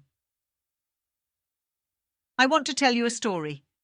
In the heart of a quiet, picturesque town stood a quaint art gallery known for its eclectic collection. Among its many works, one painting stood out, and not for its beauty, but for its eerie reputation. The painting, an unassuming landscape of a desolate field, was believed to be haunted. Visitors claimed it had a peculiar ability to reflect their deepest emotions. The gallery's owner, an elderly woman named Eleanor, had inherited the painting from her late grandmother. She never understood the full extent of its powers until she had experienced it herself. On a particularly gloomy evening, Eleanor found herself drawn to the forlorn landscape. She couldn't explain it, but it was as if the painting had called out to her. As she gazed upon the canvas, Eleanor felt a profound sense of sorrow wash over her. The field, once so barren, seemed to reflect her own deep-seated loneliness. Her heart ached, and she could see the sadness in the desolation of the landscape. It was as if the painting had absorbed her emotions and projected them onto the canvas. Over the years, stories of the haunted painting spread through the town, and people came from far and wide to experience its eerie power. Some left the gallery with tears in their eyes, while others departed with smiles of joy. It was said that the painting could reveal the truest emotions hidden deep within one's soul. As more people visited the gallery, the legend of the haunted painting grew. Some believed it to be a curse, while others saw it as a unique gift. The painting became a source of fascination, and a local artist even painted a smaller replica of it, hoping to capture the same enchanting magic. One summer, a troubled writer named Daniel entered the gallery. He had been struggling with writer's block for months and was in desperate need of inspiration. He had heard about the haunted painting, but was skeptical about its alleged abilities. As he stood before the painting, the landscape shifted before his eyes. The field, once barren, transformed into a lush, vibrant meadow, bathed in golden sunlight. The painting reflected his newfound sense of hope, the inspiration he had been searching for. Tears welled in Daniel's eyes as he realized that the painting had unlocked the emotions he had long buried within himself. He returned to his writing desk that evening and penned the most beautiful and heartfelt words he had ever written, inspired by the hauntingly beautiful landscape he had witnessed. The legend of the haunted painting continued to enchant and inspire, and the gallery flourished as more people came to experience its remarkable power. Whether it was a reflection of joy, sorrow, hope, or despair, the painting seemed to know the innermost feelings of those who gazed upon it. It was a silent confidant, a mirror to the soul, and a source of endless fascination, reminding everyone that art had the extraordinary ability to touch the deepest recesses of the human heart.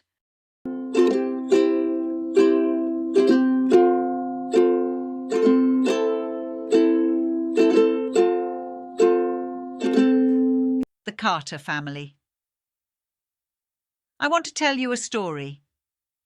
In a small, secluded town, nestled deep within a lush forest, there lived a family with a lineage of extraordinary and supernatural abilities. The Carter family had kept their extraordinary powers hidden from the outside world for generations, passing them down from parent to child like an heirloom. They were the keepers of the secrets of nature, protectors of the balance between the mortal realm and the magical one. The Carter family's history was as old as the town itself, and their powers were as diverse as the leaves on the trees in their mystical forest home. Some could communicate with animals, forging an unspoken bond that allowed them to understand the language of creatures great and small. Others possessed the gift of healing, mending wounds and illnesses with the touch of a hand. There were those who could manipulate the elements, commanding wind, fire, water, and earth to do their bidding. And then there were those who could see into the future, their visions guiding the family through the ages. At the heart of the Carter family's powers was young Eleanor. She had just turned 16, and on this special day her abilities were about to fully awaken. Eleanor had always been a free spirit, with a shock of unruly red hair and eyes as green as the forest itself. She felt a deep connection to the woods, the rivers, and the creatures that dwelled there. On the eve of her 16th birthday, as the full moon hung low in the sky, Eleanor's grandmother, a wise and weathered woman named Beatrice, took her aside. Beatrice had the gift of foresight and knew that Eleanor's powers were about to bloom. "Eleanor," she said, "tonight is the night you embrace your destiny. The forest has chosen you, as it chose your ancestors. Go deep into the woods, and let it reveal your true power." With a sense of both excitement and trepidation, Eleanor ventured into the heart of the forest, guided only by the soft glow of fireflies. She reached a hidden glade, where the moonlight filtered through the leaves, creating a shimmering tapestry of light and shadow. As she stood there, the forest came alive around her. The trees whispered secrets, and the animals gathered at her feet, their eyes filled with trust. She felt the energy of the earth coursing through her veins, the wind dancing through her hair, and the water murmuring its ancient songs. Eleanor extended her arms, and with a graceful motion she summoned the elements. Fire danced in her palms, water swirled in the air, the wind whistled through the trees, and the earth shifted beneath her feet. She had become the embodiment of the forest's magic. Eleanor's powers had awakened, and she knew that it was her duty to protect the natural world and use her gifts for the greater good. She returned to her family, and together they vowed to keep the balance between the magical and mortal realms. From that day forward, the Carter family embraced their supernatural abilities, sharing their gifts with the world and using them to heal, protect, and nurture the environment. The family's lineage of unique powers had found its rightful heir in Eleanor, and she, in turn, had found her purpose in the heart of the enchanted forest. The Carter family continued to be the guardians of the mystical forest, ensuring that its secrets remained hidden from the outside world, while nurturing the connection between nature and the supernatural. Their lineage of extraordinary abilities thrived, just as the forest did, for generations to come.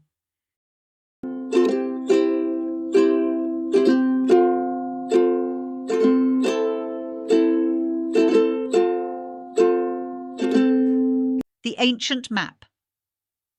I want to tell you a story. In a quaint, forgotten corner of the world, nestled amidst dense forests and rugged mountains, there was a remote village named Eldoria. This village had a reputation for being shrouded in mystery, as it was rumoured to be the custodian of an ancient map that held the key to hidden treasures and secrets buried deep within the heart of the land. The map was said to have been passed down through generations, safeguarded by a lineage of guardians known as the Eldorians. They were known for their reverence of tradition and their commitment to preserving the map's secrets from outsiders. The Eldorians believed that the treasures and secrets were not meant to be plundered, but rather their purpose was to safeguard the delicate balance of nature that thrived within their village. One day, a curious traveller named Amelia arrived in Eldoria. She had heard whispers of the mysterious map, stories passed down from her own ancestors, and tales spun by fellow adventurers. Amelia was driven by an unyielding curiosity and a longing to uncover the secrets that had been hidden for centuries. She approached the village with respect, humbly seeking the blessing of the Eldorians. Amelia was met with stern faces and wary eyes, but she persisted in her polite request to see the map. Her determination and genuine respect won over the village elder, an aged man named Aelric, who had become increasingly concerned about the diminishing traditions and secrecy surrounding the map. Amelia was granted permission to view the map under the condition that she would not copy or take it with her. As the heavy curtains in a dimly lit chamber were drawn back, the ancient map lay before her, a tapestry of intricate lines and symbols, its edges stained with age. The map was marked with the location of hidden treasures, but it was also adorned with intricate symbols that represented the fragile ecosystems and natural wonders of the land. Amelia spent days studying the map, deciphering the cryptic symbols, and learning about the interconnections between the treasures and the delicate balance of nature. She discovered that the secrets hidden within the map were not just riches, but the wisdom to protect the land. In time, she shared her findings with Aelric, who recognized the purity of her intentions. Together, they devised a plan to preserve both the treasures and the map. The Eldorians decided to open their doors to those who shared their reverence for nature, providing a path to enlightenment rather than greed. Visitors from all corners of the world arrived in Eldoria, and they were taught to protect and nurture the land instead of exploit it. The map became a symbol of unity, a testament to the power of sharing wisdom and preserving the earth's treasures. Eldoria transformed from a secluded village to a sanctuary for those who sought to preserve the environment. Its ancient map, once a secret guarded by few, now became a beacon of hope for all who wished to uncover the treasures of knowledge, respect, and the preservation of the natural world. And in doing so, Amelia fulfilled her quest, not just by revealing the map's secrets, but by ensuring that they would endure for generations to come.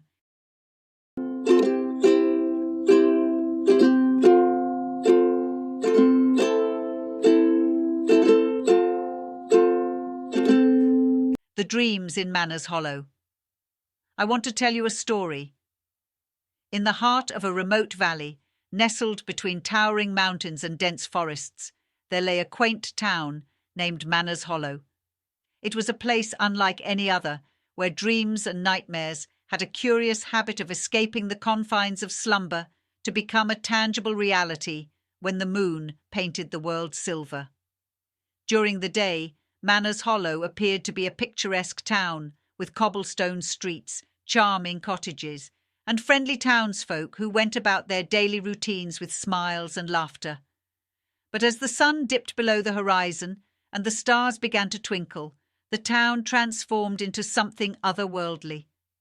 The first night I arrived in Manners Hollow, I had no inkling of its supernatural secret. I found shelter in an old inn and drifted into an uneasy sleep.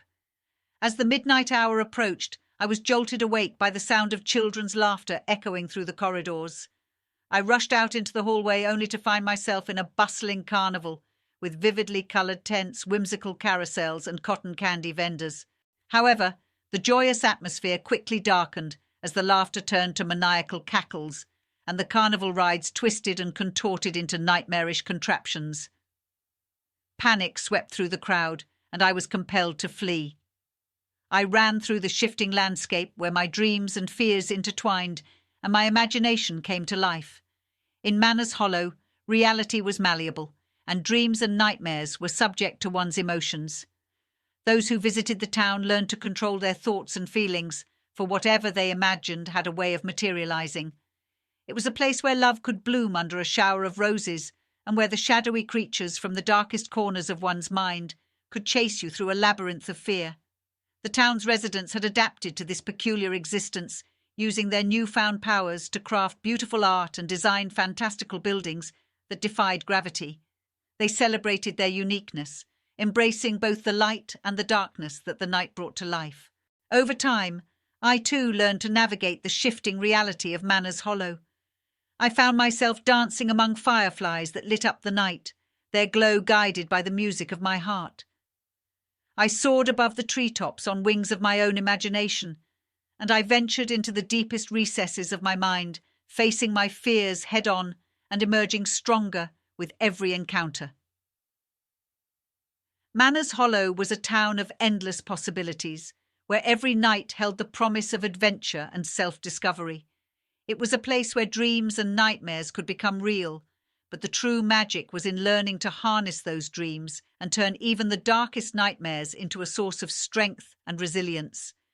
It was a reminder that in the darkest of hours, there is always a glimmer of light waiting to shine through.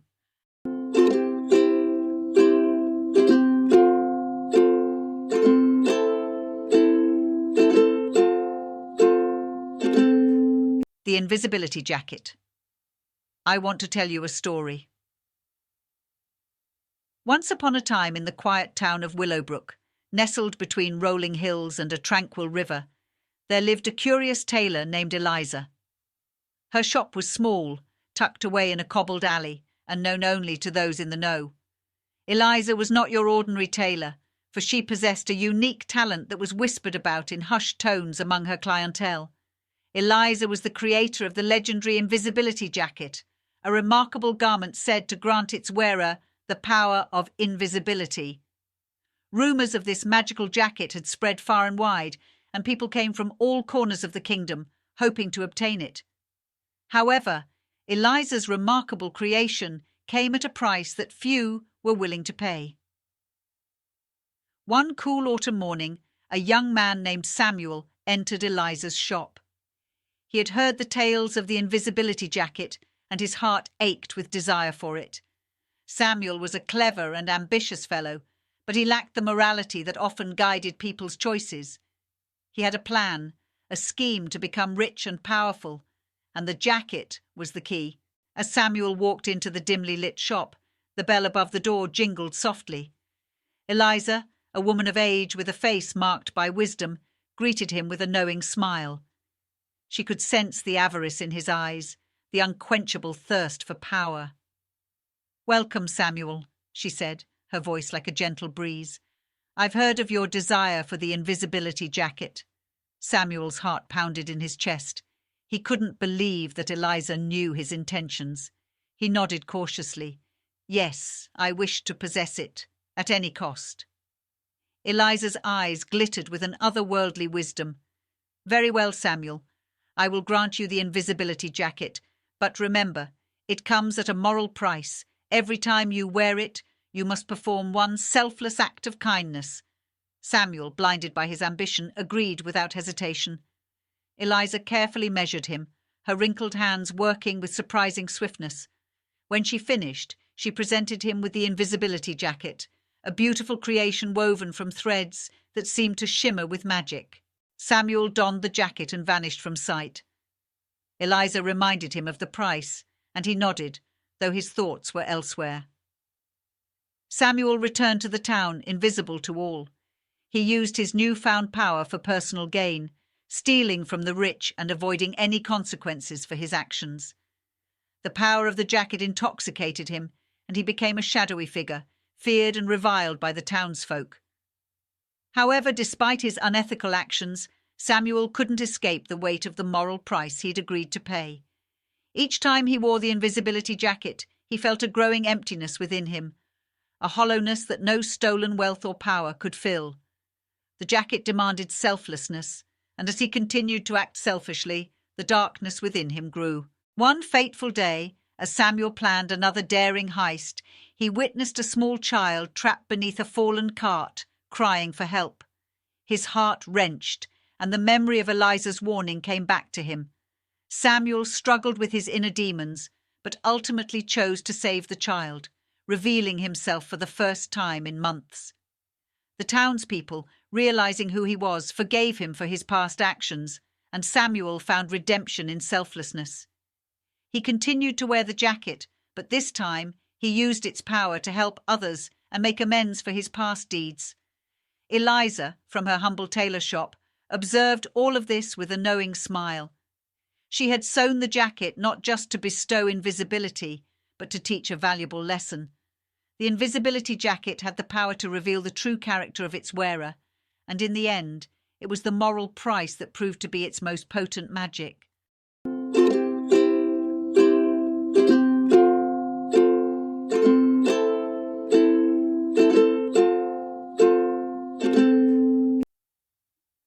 The Shifter's Haven. I want to tell you a story. In the heart of the small, forgotten town of Willowbrook, there stood a house that had been abandoned for as long as anyone could remember. The townspeople whispered about it in hushed tones, calling it the Shifter's Haven. They knew better than to approach it, for they believed it was cursed by a malevolent presence that tormented anyone who dared to enter. The house was a crumbling relic of a bygone era, its facade marred by time, its windows shattered, and its garden overgrown with thorns and brambles. Inside, the once elegant mansion had become a nightmarish labyrinth, its rooms shifting and changing without warning. Those who ventured inside told of endless corridors, staircases leading to nowhere, and doors that opened to different dimensions. It was a place where the laws of reality seemed to bend and warp. One gloomy evening, a young man named Oliver arrived in Willowbrook. He was an adventurous soul, drawn to tales of the Shifter's Haven. He had heard the stories of its malevolent presence, but he dismissed them as mere superstition. Armed with nothing more than a flickering flashlight and an insatiable curiosity, he approached the ominous house. As Oliver crossed the threshold, he was immediately struck by a feeling of dread. The air inside was thick and suffocating. The walls groaned and the floor seemed to sway beneath his feet. He made his way down a long corridor, his flashlight flickering and casting eerie shadows. Suddenly the corridor stretched out impossibly, its walls closing in around him. He turned to retrace his steps, only to find that the way he had come had vanished. Panic set in as he realized he was trapped in this shifting nightmare. Oliver stumbled through room after room, each one stranger and more disorienting than the last. In one, he found himself in a grand ballroom filled with phantom dancers, their skeletal faces grinning as they twirled in an eternal waltz. In another, he entered a child's nursery, where eerie lullabies played on a dusty phonograph. As time passed, Oliver's sense of reality began to fray. He couldn't distinguish between dreams and waking moments. He heard whispers in the walls and glimpsed shadowy figures out of the corner of his eye. The malevolent presence seemed to mock him, toying with his sanity. In a final desperate attempt to escape, Oliver entered a room unlike any other he had seen before. It was an ornate library with shelves lined with dusty tomes. In the centre of the room was an old leather-bound book with an eerie glow. He reached for it, and as he touched its pages, a voice echoed in his mind, ancient and malicious. "Welcome to my haven," the voice whispered, "where reality is but a plaything." Oliver screamed and tried to flee, but the room swallowed him, and he was lost forever in the shifting maze of the Shifter's Haven. From that day on, the townspeople spoke of Oliver's disappearance, and the house that defied all reason.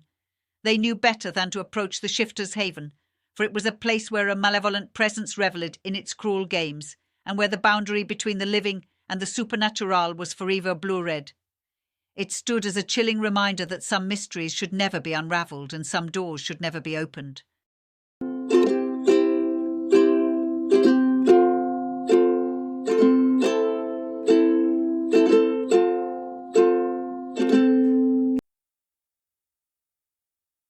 The Time Traveller's Journal. I want to tell you a story. In a dusty corner of a quaint antique store, nestled among forgotten relics of the past, there sat a weathered journal. Its leather cover was worn and discoloured, as if it had weathered the ages, and its pages were filled with the faded ink of countless entries. It beckoned to those who had an eye for the extraordinary, a sense of adventure in their souls. One day, a young woman named Emma wandered into the store, her curiosity piqued by the enigmatic aura of the journal. She carefully picked it up, feeling a strange energy emanating from the pages.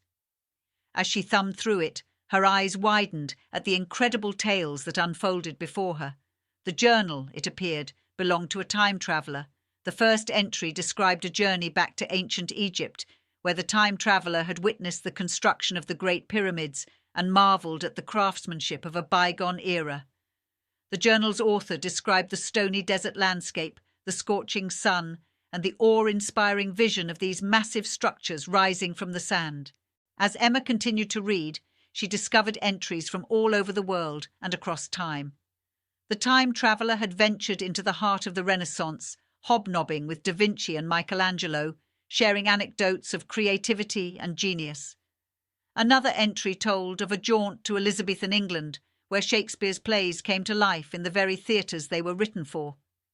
The adventures didn't stop there. The journal chronicled journeys to the Wild West, where shootouts and showdowns were a daily occurrence. It recounted a visit to a futuristic world of gleaming cities and hovering cars, a stark contrast to the dusty history of the past. There were escapades in the midst of great wars and revolutions, each entry capturing the human spirit at its most extraordinary. Emma became captivated by the journal's accounts, feeling as if she herself was transported through time and space with each turn of the page. It was as though the time traveller's experiences had become her own, and she longed to follow in their footsteps. As she reached the final entry, Emma's heart raced. The time traveller spoke of a journey to a distant future, a world of boundless possibilities and unimaginable wonders. The journal ended with an invitation, an open challenge to anyone who dared to step into the unknown and continue the adventure. Emma couldn't resist the call. She purchased the journal and left the antique store, determined to unlock its secrets and add her own chapter to the time traveller's saga. As she held the journal close, she felt a surge of excitement. The future awaited, and Emma was ready to embark on her own extraordinary journey through time.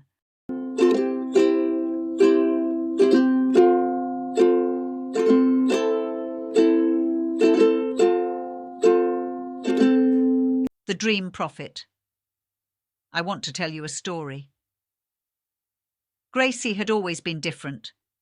From a young age, she discovered her unique ability to see glimpses of the future through her dreams. While her childhood friends played with dolls and raced bikes, Gracie's nights were filled with visions of what lay ahead. It started innocently enough, with dreams that seemed like ordinary occurrences, only to have them unfold precisely as she had envisioned them. Gracie would dream of her mother making her favourite pancakes for breakfast, down to the strawberry garnish. She would witness conversations between her friends at school that mirrored the ones she had experienced in her sleep. At first, Gracie thought everyone's dreams worked this way, but as she grew older, she realised her gift was far from ordinary. The pivotal moment that confirmed her unique talent was a dream that saved her best friend, Mia. Gracie saw Mia's face in a dream, filled with fear as she stood at a crosswalk. A speeding car approached, and in the dream, Mia froze, unable to move. The nightmare had felt so real that Gracie knew she had to act. She called Mia early the next morning and begged her to be cautious while crossing the street. Mia was skeptical, but trusted her friend's unusual insight. That day, as Mia hesitated at the crosswalk, a speeding car whizzed past her, missing her by mere inches. Gracie's premonition had undoubtedly saved her friend's life.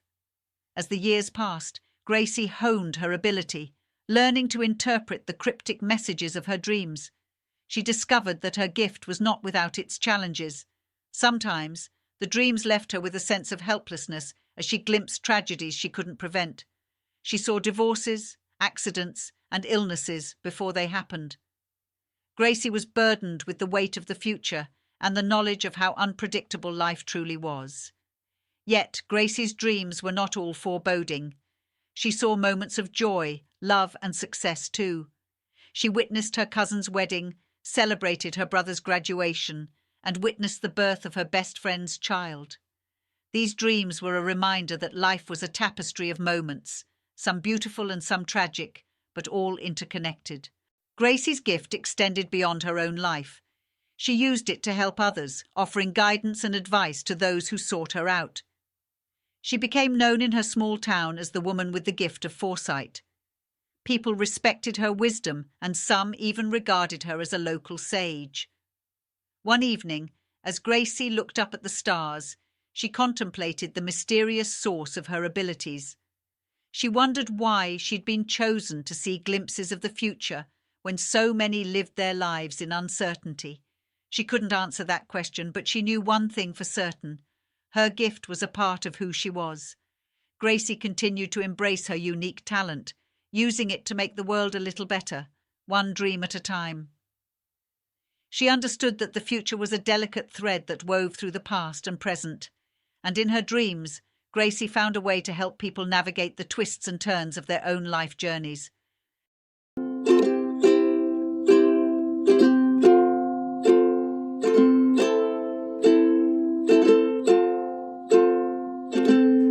The Mysterious Shadow. I want to tell you a story.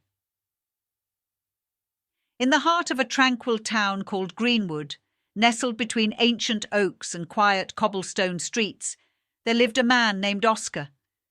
He was an unremarkable figure, going about his daily life with little notice from the townsfolk. But Oscar harboured a secret he had locked away in the deepest recesses of his soul. One fateful evening, as the sun dipped below the horizon and the town was cloaked in the shroud of twilight, Oscar was heading home from a long day at the bookstore.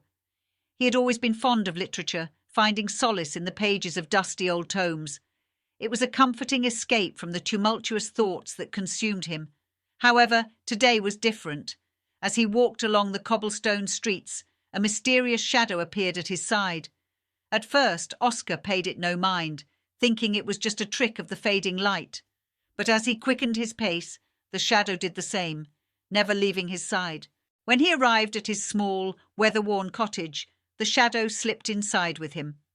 Oscar, now deeply unnerved, closed the door behind him, and to his amazement, the shadow lingered, shaping itself into an almost human form. It bore the outline of a person, but it was nothing more than a being of inky blackness, with no discernible features. Oscar watched in horror as the shadow stretched itself across the wall. In its ever-shifting form, it began to communicate with him in whispers that seemed to bypass his ears and seep into his mind. "Oscar," it hissed, "I am the keeper of secrets, and I am bound to you.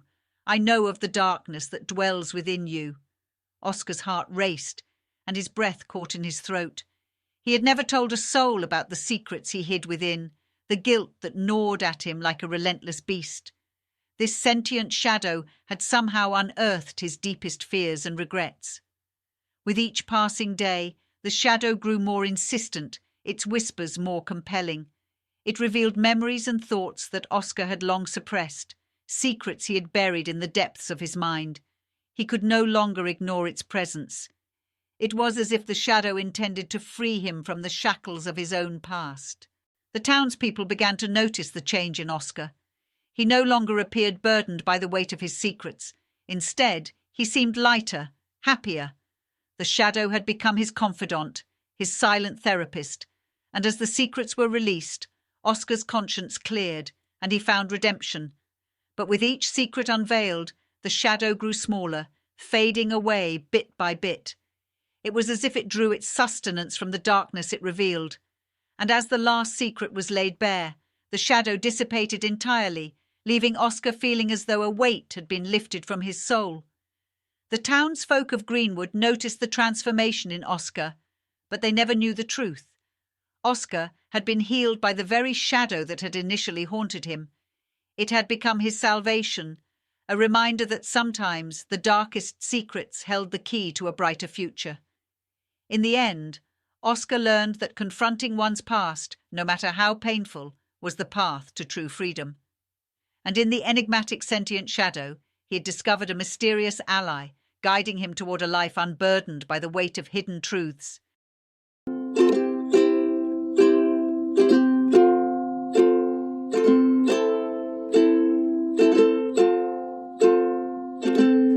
The Magical Well. I want to tell you a story. In a small forgotten corner of the world, nestled deep within a dense and ancient forest, there lay a magical well known only to a select few. Its existence was a closely guarded secret, passed down through generations of the villagers who lived nearby. This well, they believed, held the power to bring people's innermost desires to life. The well, surrounded by vibrant wildflowers and moss-covered stones, emitted an otherworldly glow that cast a gentle, enchanting light upon its surroundings. Its waters were clear as crystal, but they held secrets far deeper than mere reflections. Among those who knew of the well's enchanting abilities, there was a young woman named Megan. She lived in the nearby village and had heard whispers of the well's powers throughout her childhood. Her deepest desire was to escape the ordinary life she had been born into, to explore the world and discover her own purpose. One evening, as the sun dipped below the horizon, casting the forest into an ethereal twilight, Megan made her way to the well. She held a small, ornate silver cup, a family heirloom passed down through generations, and she dipped it into the well's shimmering waters. As the cup filled with the enchanted liquid, she whispered her most profound desire into the fading light. "I wish to find a purpose that sets my heart ablaze," she said. As she sipped from the cup, the water tasted like the sweetest nectar, and an extraordinary warmth enveloped her. The forest seemed to come alive with a symphony of rustling leaves and whispered secrets. It was as if the very world around her was responding to her plea. Days turned into weeks, and Megan's life began to change in subtle yet profound ways. New opportunities emerged, and she discovered talents and passions she never knew she possessed. She ventured far beyond the village, travelling to distant lands and meeting people who ignited her spirit. With each step, she felt her purpose blossoming like the wildest of flowers. The villager, witnessing the transformation in Megan, became increasingly curious about the magical well. It was said that one could visit the well only once in their lifetime, and the price for such a gift was to keep the well's existence a secret. Yet, as more villagers ventured into the depths of the forest to make their own wishes, a sense of discontent began to settle among them. Soon, the forest was no longer a hidden sanctuary, but a bustling place filled with people yearning to uncover their innermost desires. The enchantment of the well began to wane, its waters losing their radiance. Megan, now living a life of purpose and adventure, watched with a heavy heart as the well's magic slowly faded. She realized that the well's true power lay not in the granting of wishes, but in the journey that followed. The journey, she understood, was where one truly found their innermost desires and discovered their purpose. She returned to the well, her silver cup in hand, to thank it for what it had given her. With a solemn nod, she made a final wish. Let those who come here seeking answers discover the power within themselves, for it is the journey that lights the path to their desires. With those words, the well's glow intensified, and the forest around it came alive once more, as if it understood and approved of her wish. The villagers who came afterward found inspiration and guidance within themselves, understanding that the well's true magic was not in the granting of wishes, but in the transformation it inspired. And so, the well in the enchanted forest continued to be a secret, guarded by those who knew its true power, reminding all who ventured there that the journey toward their innermost desires was the most magical part of all.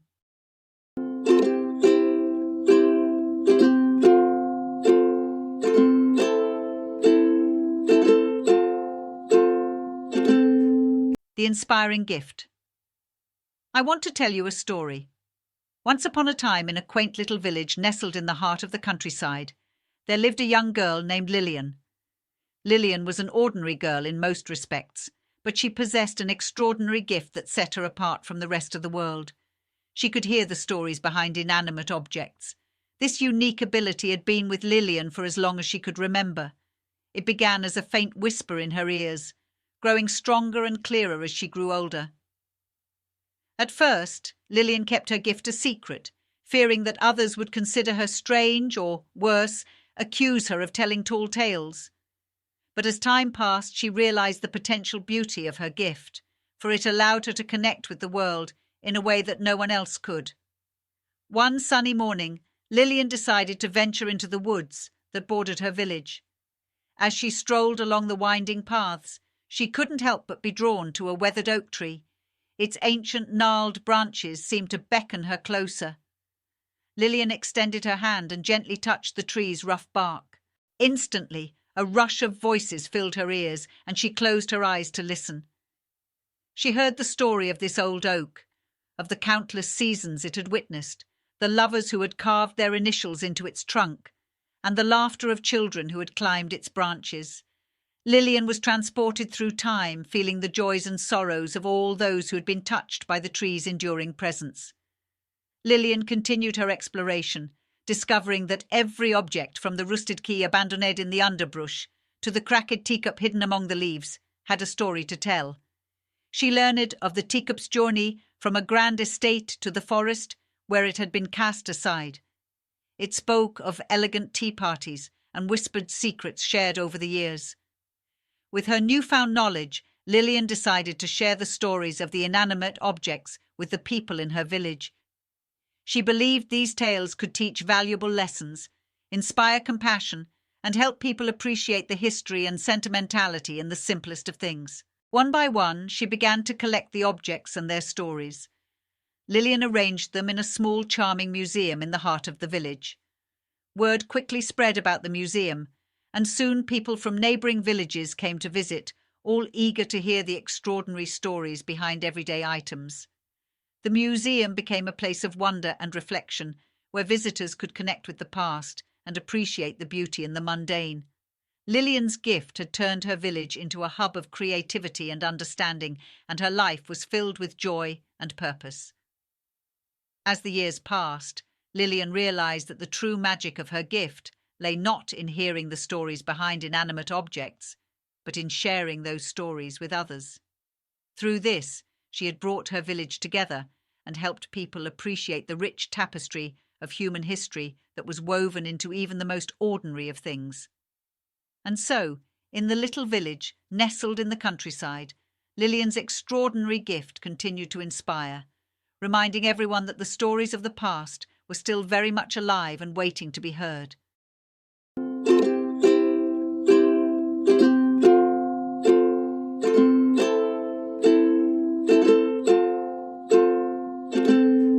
The Cursed Doll. I want to tell you a story. In the dimly lit attic of an old, creaking house, a forgotten doll lay hidden beneath a tattered blanket. Its once cherubic face was now marred by time, cobwebs, and the weight of a terrible curse.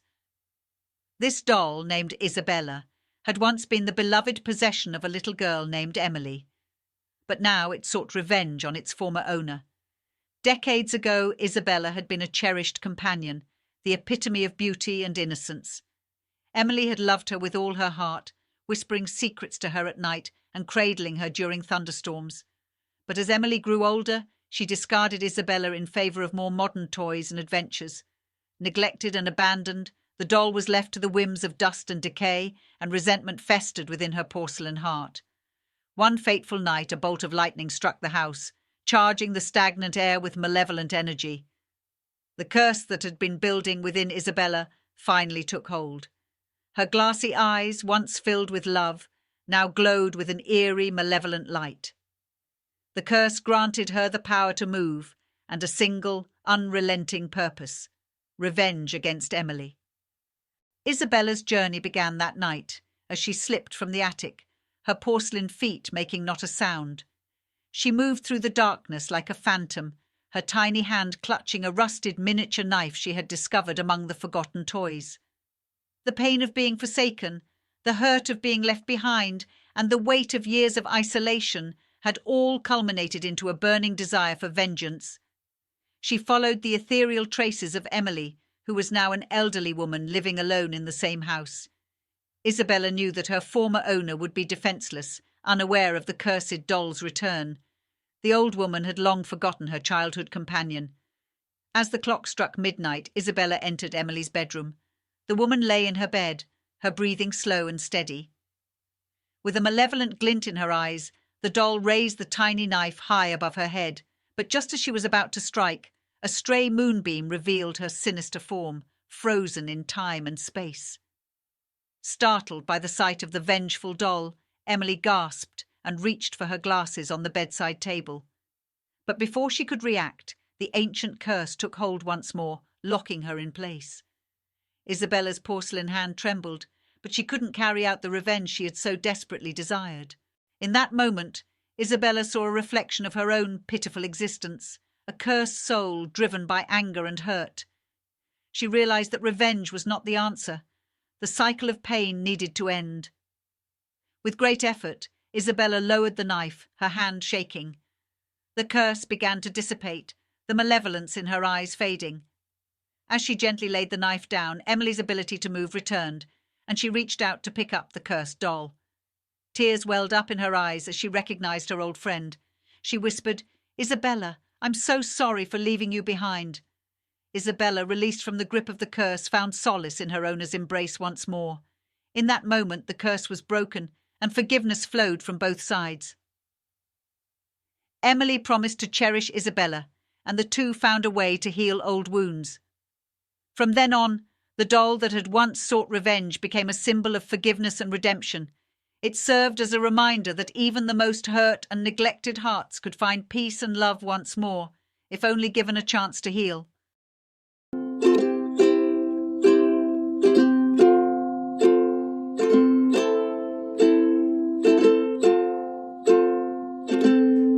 The Crystal Ball.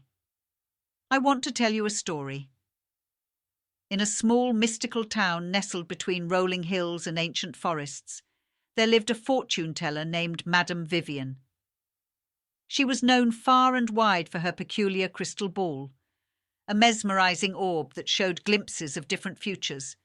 Madame Vivian's little cottage was adorned with colourful tapestries, fragrant incense, and the soothing strains of a sitar played by her faithful feline companion, Jinx.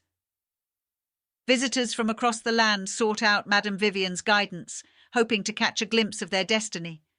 Her reputation was built on the astonishing accuracy of her predictions, and the crystal ball was at the heart of it all. It was said to have been passed down through generations of seers, each adding to its mystic energy. One sunny afternoon, a young man named Liam stepped into Madame Vivian's cottage.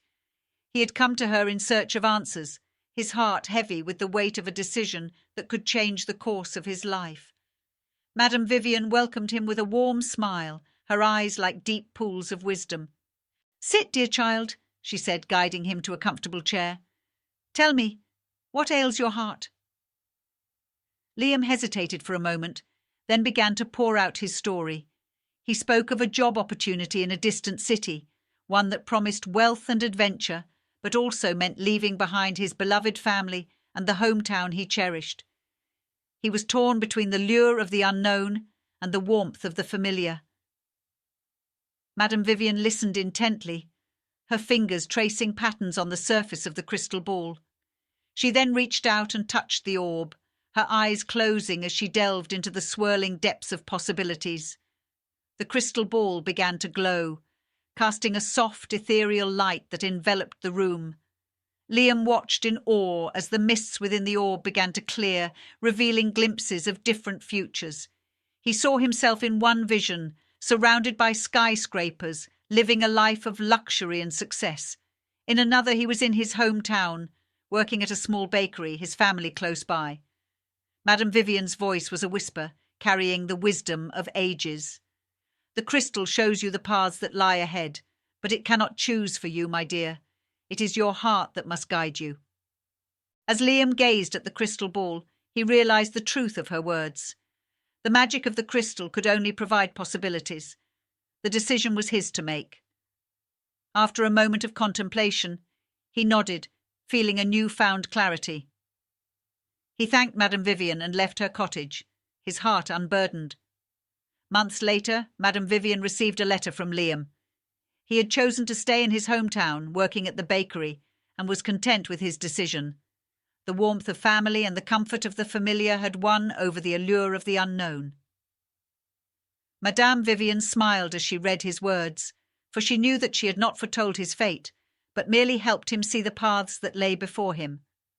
The crystal ball remained in her cottage, its visions still sought after by those in search of guidance, and Madame Vivian continued to be a beacon of wisdom in the mystical town, reminding all who came to her that the future was a tapestry woven from the threads of choices made in the present.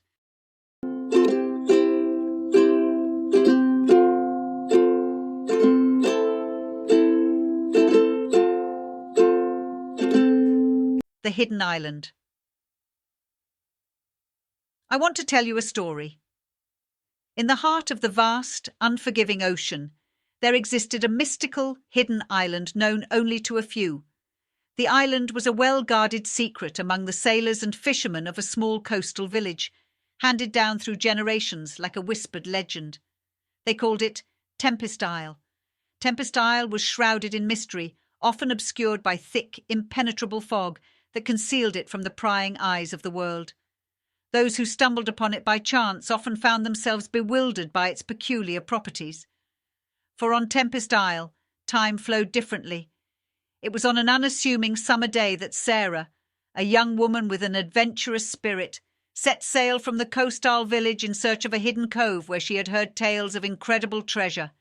As she ventured further into the mist-shrouded waters, her small boat was buffeted by fierce winds, and she soon found herself in the heart of the tempest. The storm raged, but Sarah held on to the hope that the hidden cove and its rumoured treasure lay just beyond the tempest's grip. As she battled the elements, an otherworldly phenomenon began to unfold. The sea itself seemed to part, revealing a passage that led her to the enigmatic Tempest Isle. The moment Sarah set foot on the island, she was struck by a profound sense of stillness. The tempest that had raged around her boat was but a distant murmur on this mystical land. The island was a lush, vibrant paradise, teeming with exotic flora and fauna that defied explanation. Trees with rainbow-coloured leaves swayed gently in the breeze, and the air was filled with the sweet aroma of flowers never before seen by human eyes. As Sarah explored further, she noticed that time on Tempest Isle moved differently. The sun hung perpetually on the horizon, casting a warm, golden light that seemed to stretch into eternity. Days turned into weeks, and yet she remained unchanged, her appearance frozen in youth. On this island, she encountered other wanderers, people from different eras and places who had found their way to this sanctuary. They spoke of their experiences and the enchanting beauty that had drawn them in. Together, they delved into the mysteries of the island, discovering that it was a place where the past and future intertwined, a realm where the laws of time bent to the will of nature. Sarah learned to appreciate the timeless existence of Tempest Isle, far removed from the rush and hurry of the outside world. She found herself captivated by the island's secrets, befriending ancient mariners, mystical creatures, and fellow travellers, each with their own stories and wisdom. As the years passed, she became an integral part of the island's community, forever touched by its unique magic.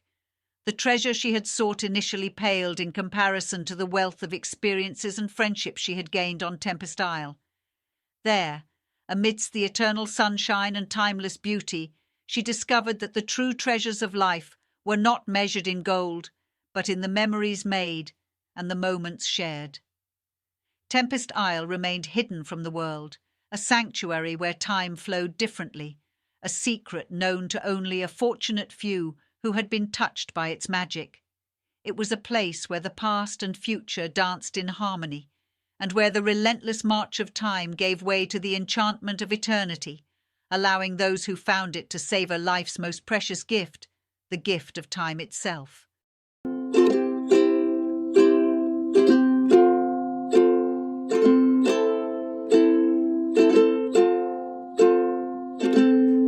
The Enigma Valley. I want to tell you a story. In the heart of a kingdom that time had seemingly forgotten, there lay a valley unlike any other. It was a place of mystery, darkness, and whispers, the Enigma Valley. Its towering trees, ancient and gnarled, seemed to reach for the heavens, their leaves forming a thick canopy that obscured the sky, casting the valley floor into perpetual twilight. The Enigma Valley had earned its name from generations of fearful tales and ancient warnings. The locals spoke of it in hushed tones, for it was believed to be the dwelling place of creatures long thought to be extinct. Legends told of magnificent beasts with scales that shimmered like precious gems and wings that glistened in the moonlight, and of otherworldly beings who sang songs that could ensnare the hearts of men. Among the many who spoke of the valley's enchantments, none were as captivated as young Cassie. She had grown up in the shadow of the valley, hearing stories of its wonders from her grandmother's lips. While others trembled with fear at the mere mention of the place, she felt a magnetic pull drawing her closer. The allure of the unknown was too strong to resist. One fateful night, under the pale light of the full moon, Cassie donned a cloak of deepest green and slipped through the village, past the cobblestone streets and toward the valley's edge. Her heart pounded in her chest, but she was resolute. The need to explore the Enigma Valley, to unveil its secrets, was an irresistible siren's call. As she ventured deeper into the valley, the world transformed around her.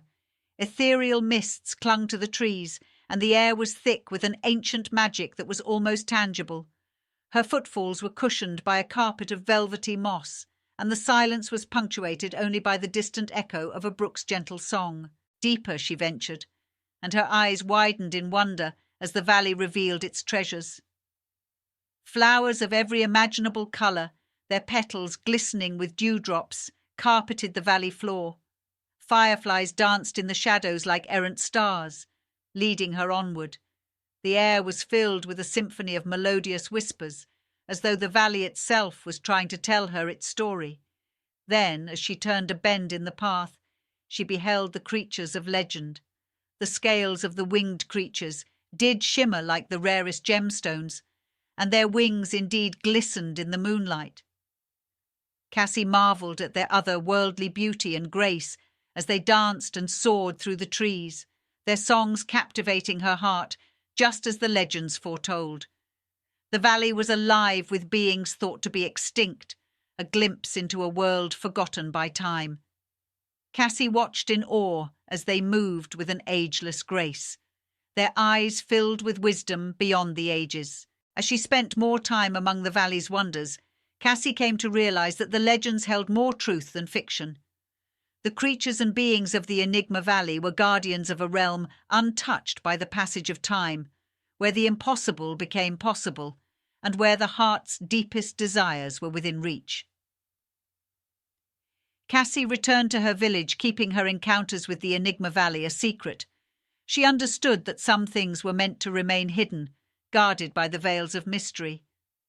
The valley had taught her a valuable lesson. The magic of the unknown could be found in the most unexpected places, and sometimes it was the forbidden that held the greatest beauty. For the rest of her life, Cassie carried the memories of her forbidden adventure in her heart, a reminder of the enchanted valley and the creatures thought to be extinct. And she knew that, as long as it remained untouched, the Enigma Valley would forever be a sanctuary of wonder and enchantment, waiting for those who dared to seek its secrets.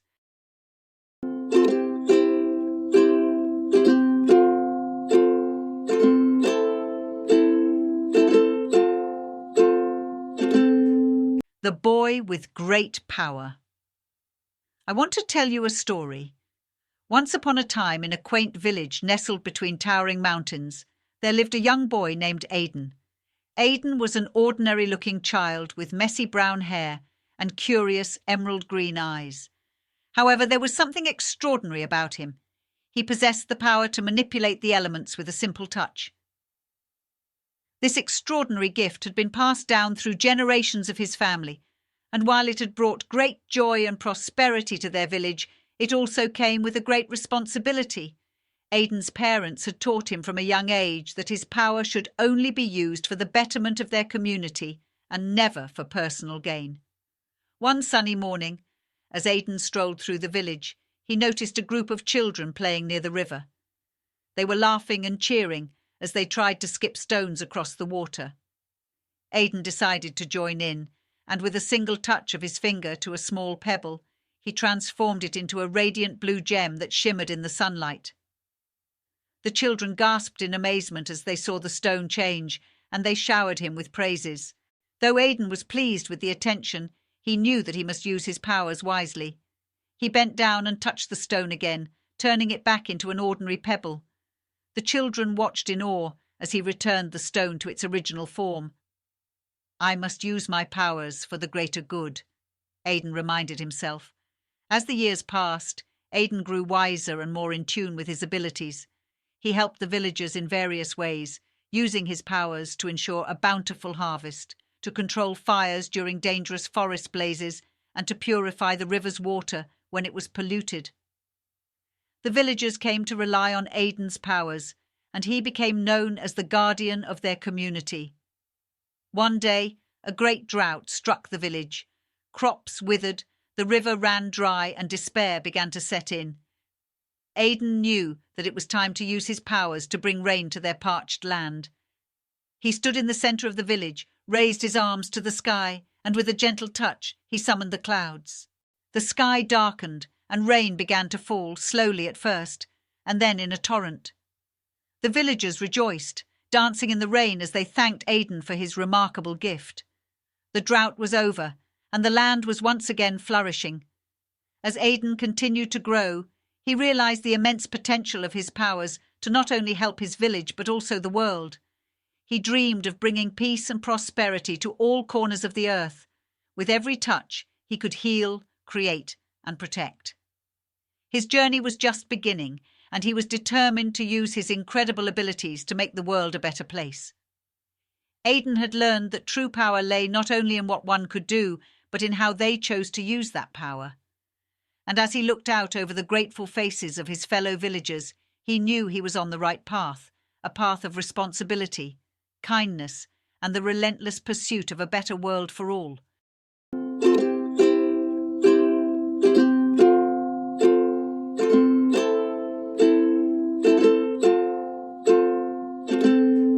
The Ghost Ship. I want to tell you a story. The small coastal town of Seaview had always been shrouded in mystery and tales of the supernatural. Among its many legends, one of the most enduring was the story of the ghost ship that appeared in the foggy bay every 100 years.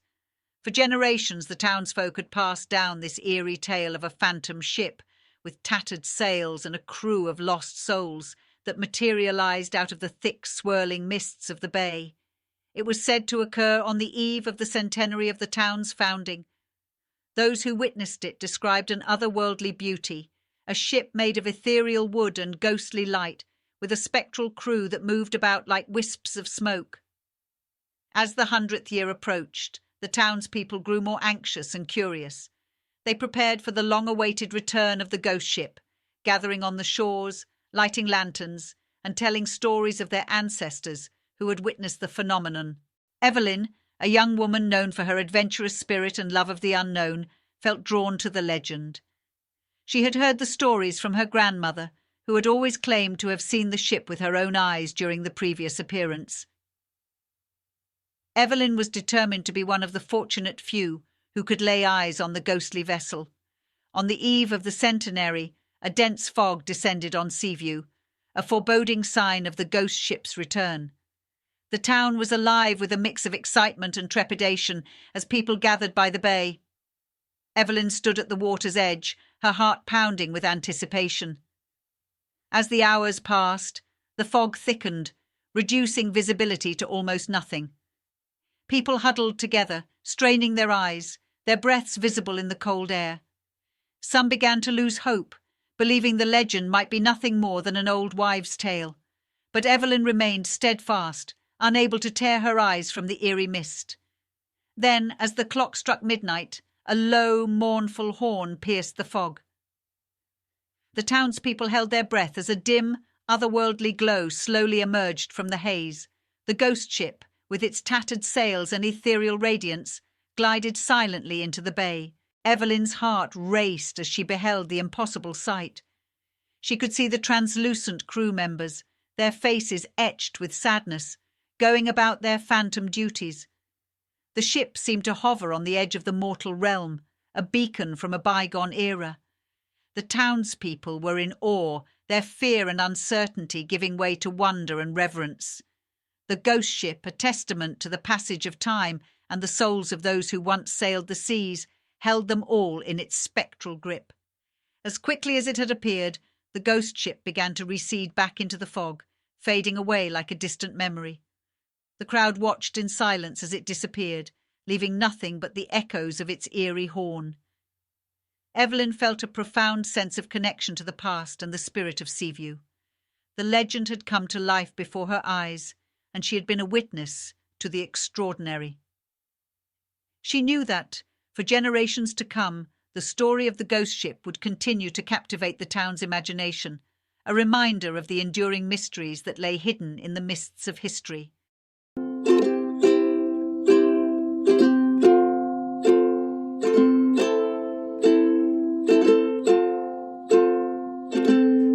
The Enchanted Playing Cards. I want to tell you a story. In the heart of a quiet, cosy cottage nestled deep within the mystical enchanted forest, there resided a peculiar set of playing cards. These were not your ordinary run-of-the-mill cards. They were enchanted. Crafted by an ancient sorcerer long ago, they possessed the power to come to life during a card game. The cards lay dormant in a dusty wooden box for centuries, waiting for a chance to reveal their enchanting secret. That chance finally came one breezy evening when a group of friends gathered around a worn-out wooden table. They were playing cards, laughing and sipping warm cups of tea. As the game progressed, the enchanted cards began to stir. The King of Hearts, Arthur, and his lovely queen, Isabella, were the first to awaken. With a sudden rustle, they popped off the table and stood upright, towering over the astonished players. The Ace of Spades, a witty trickster named Felix, and the mischievous joker, Luna, followed suit.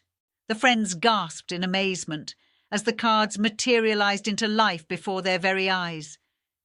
It was clear that they were no ordinary cards. They could talk, move, and think. Arthur, the King of Hearts, spoke first, his voice carrying the regal authority that befitted his title. "Greetings, humans," he said. "We have been waiting for a long time to be a part of this game." The friends exchanged bewildered glances, and one of them, a young woman named Emily, finally found her voice. "Who are you, and how is this possible?" Isabella, the Queen of Hearts, replied, "We are the enchanted cards, created by a sorcerer's spell. We come to life during card games, and it's our duty to make the game exciting and memorable." Felix, the Ace of Spades, winked at Emily and added, "We promise not to cheat, but we do enjoy adding a little magic to the game." The card game continued with an entirely new level of excitement. Luna, the Joker, played clever pranks and kept everyone in stitches, while Arthur and Isabella, the King and Queen of Hearts, guided the players with wisdom and strategy. As the night went on, the friends grew closer to the enchanted cards, sharing stories and laughter. It was as if they had gained a new set of companions, each with their own unique personality. The enchanted cards revelled in the camaraderie, and for the first time in centuries, they felt truly alive. When the game eventually ended, the cards transformed back into their inanimate form and settled back into their wooden box. The friends marvelled at the magical experience they had just shared. They knew they would never forget the night the enchanted playing cards came to life, making their ordinary card game extraordinary. From that day on, the enchanted cards were brought out whenever the friends gathered. They cherished the timeless magic of the cards, the laughter, and the unforgettable moments shared with Arthur, Isabella, Felix, and Luna. And so, the mystical cards continued to weave their enchantment in the heart of the enchanted forest, forever turning a simple card game into an extraordinary adventure.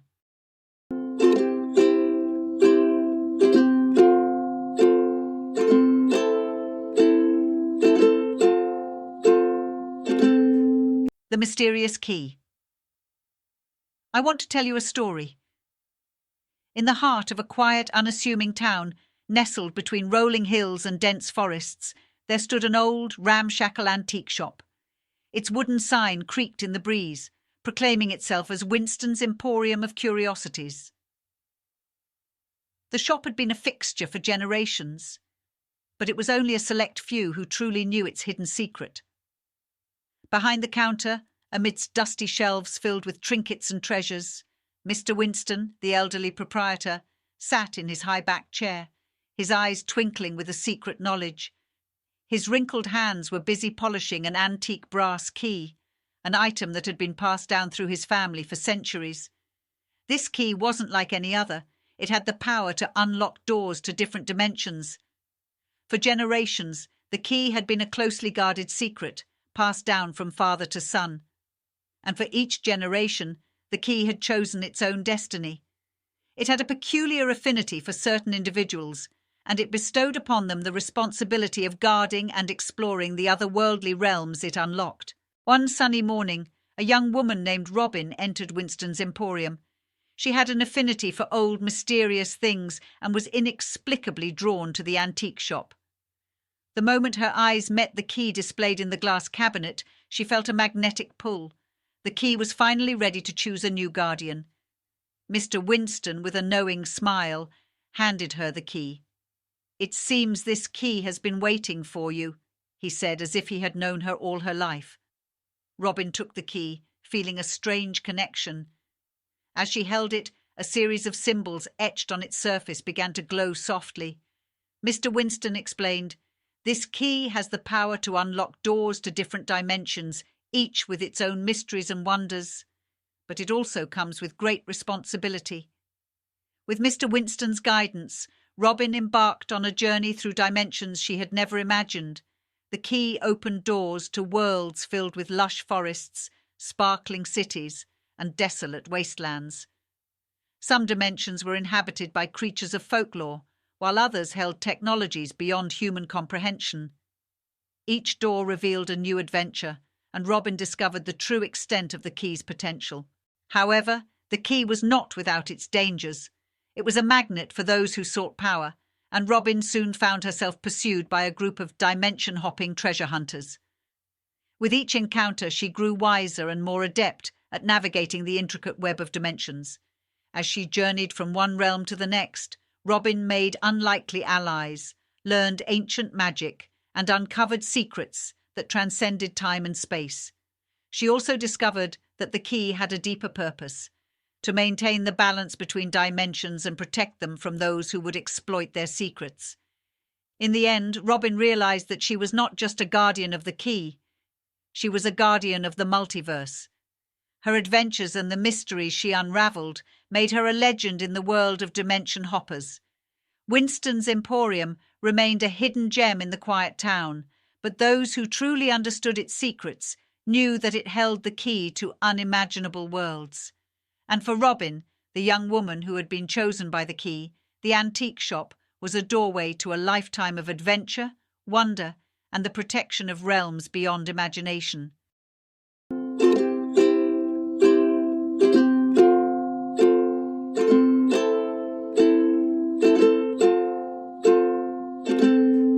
The Dreamweaver. I want to tell you a story.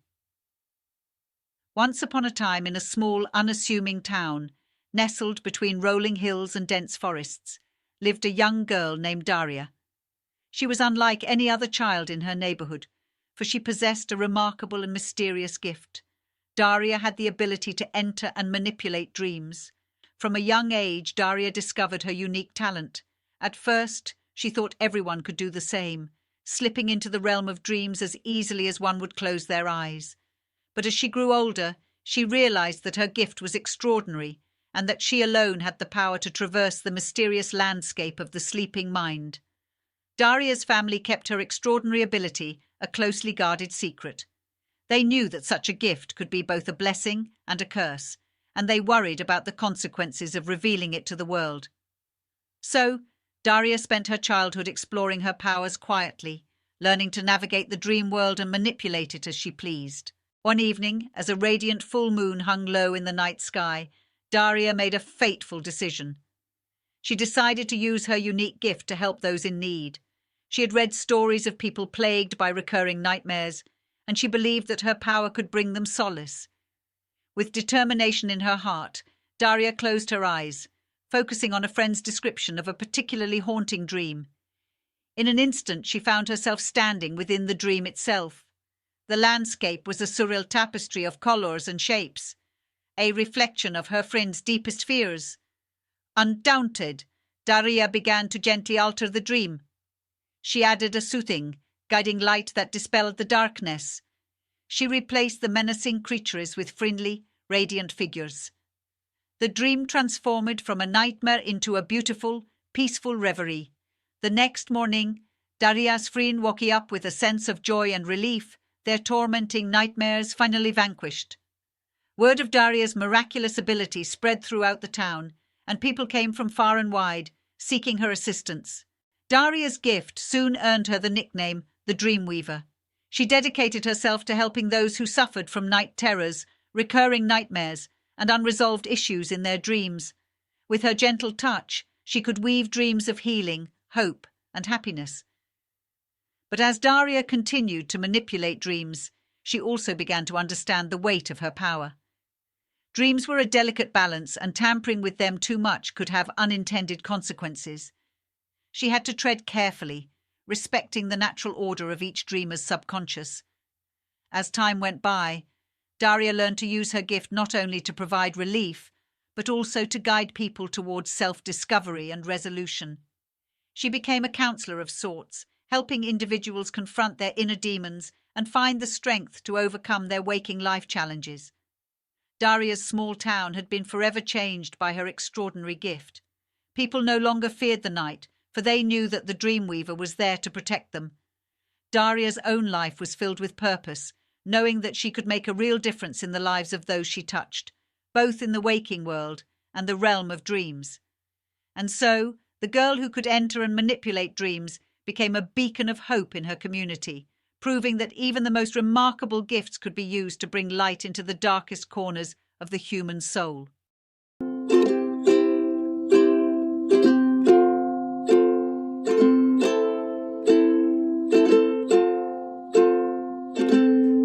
The Library of Lives. I want to tell you a story. In a small, unassuming town tucked away in the rolling hills, there stood a peculiar library known as the Library of Lives. It was a place of whispers and secrets, hidden away from the world like an ancient and mysterious tome. Its existence was known only to a select few, the custodians of destiny and seekers of knowledge. This library held a singular and extraordinary collection, books that chronicled the lives of every person, from birth to death, and even beyond. The library was housed in an elegant ivy-covered building, its wooden shelves reaching toward the lofty ceiling. Rows upon rows of thick leather-bound volumes filled the space, each bearing a name, not of the author, but of the subject, a person's name. They were not written by the hand of man, but rather by the hand of fate itself.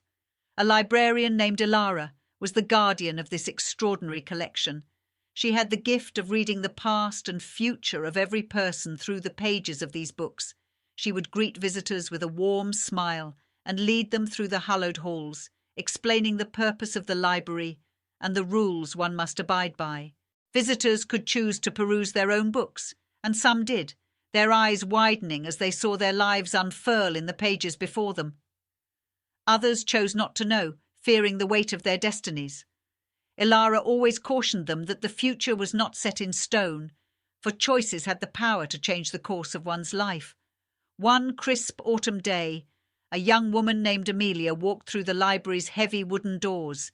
She had heard whispers of this mystical place from a passing stranger, and her curiosity had led her to the Library of Lives.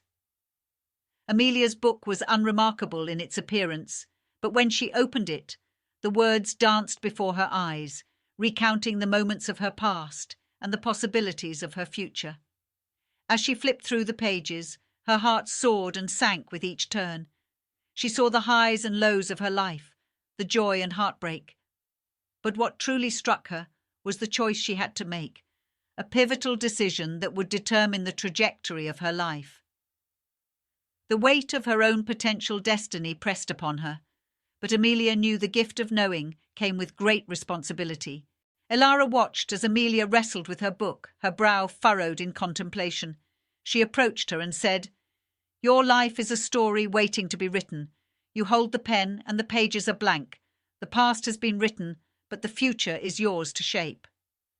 Amelia closed the book, her decision clear.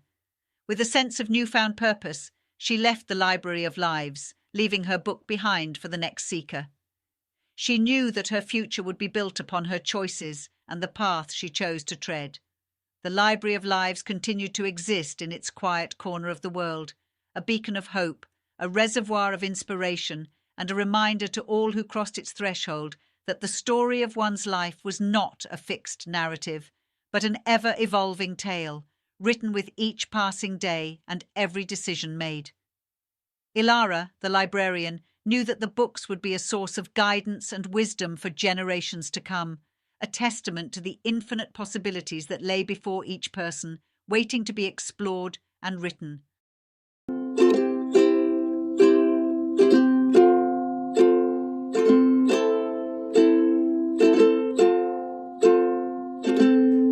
The Magical Friend. I want to tell you a story. Once upon a time, in a quiet little town nestled between rolling hills and lush forests, there lived a young girl named Lily. Lily was an ordinary girl with an extraordinary pet, a talking, mystical creature named Finn. Finn was a cross between a fox and a raccoon, his fur shimmering with an otherworldly sheen that changed colours like a kaleidoscope. Lily and Finn were inseparable from the day she found him as a tiny, abandoned pup. She didn't know where he came from or why he was so different, but she was grateful for his presence. Finn had a gift. He could talk, and not just in a plain, everyday manner. He spoke in riddles, cryptic advice, and wisdom that often left Lily puzzled. However, she trusted him implicitly. One sunny morning, as the golden rays filtered through the leaves, Lily sat under her favourite oak tree, contemplating her life. She was facing a difficult decision. She had been accepted to a prestigious university far from home, but it meant leaving her family, friends, and the only world she had ever known. Lily gazed at Finn, who was curled up next to her. "Finn, I'm so torn," she said. "I want to go to the university, but I'm scared of leaving everything behind.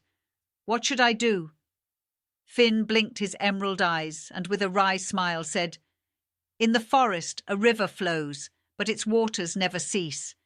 Just as leaves fall and new buds grow, so too must you embrace change, young one." Lily furrowed her brow, trying to decipher Finn's words. She often had to ponder his cryptic advice, but this time she felt a spark of understanding. Change was inevitable, like the flowing river, and she couldn't let her fear hold her back.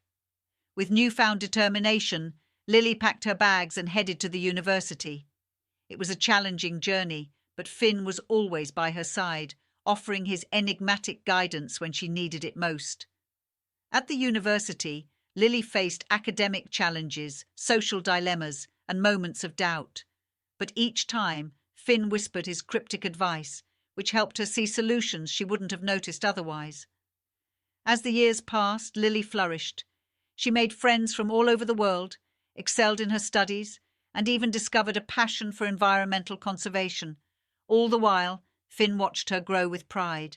One day, during her final year, Lily sat beneath a tree on the university campus, remembering the day she found Finn and the profound impact he had on her life. Tears welled up in her eyes as she looked at him. "Finn, I can't thank you enough," she said. "Your wisdom, even when it puzzled me, guided me through life's challenges. You were my compass in this vast, unpredictable world." Finn, who had aged gracefully, smiled warmly. "You've learned well, dear Lily," he said. "Now it's time for you to be your own compass and guide others on their journeys. My purpose here is fulfilled." With a final, gentle nuzzle, Finn transformed into a burst of sparkling light and faded into the air, leaving behind the everlasting wisdom that he had imparted to Lily. She knew then that her mystical pet had become a part of her forever, a guardian of her heart and a source of endless inspiration. Lily carried Finn's words with her, becoming a beacon of hope and guidance for those who crossed her path. And in every riddle, every piece of cryptic advice, she found a piece of her dear friend who had helped her navigate life's challenges and find her true purpose.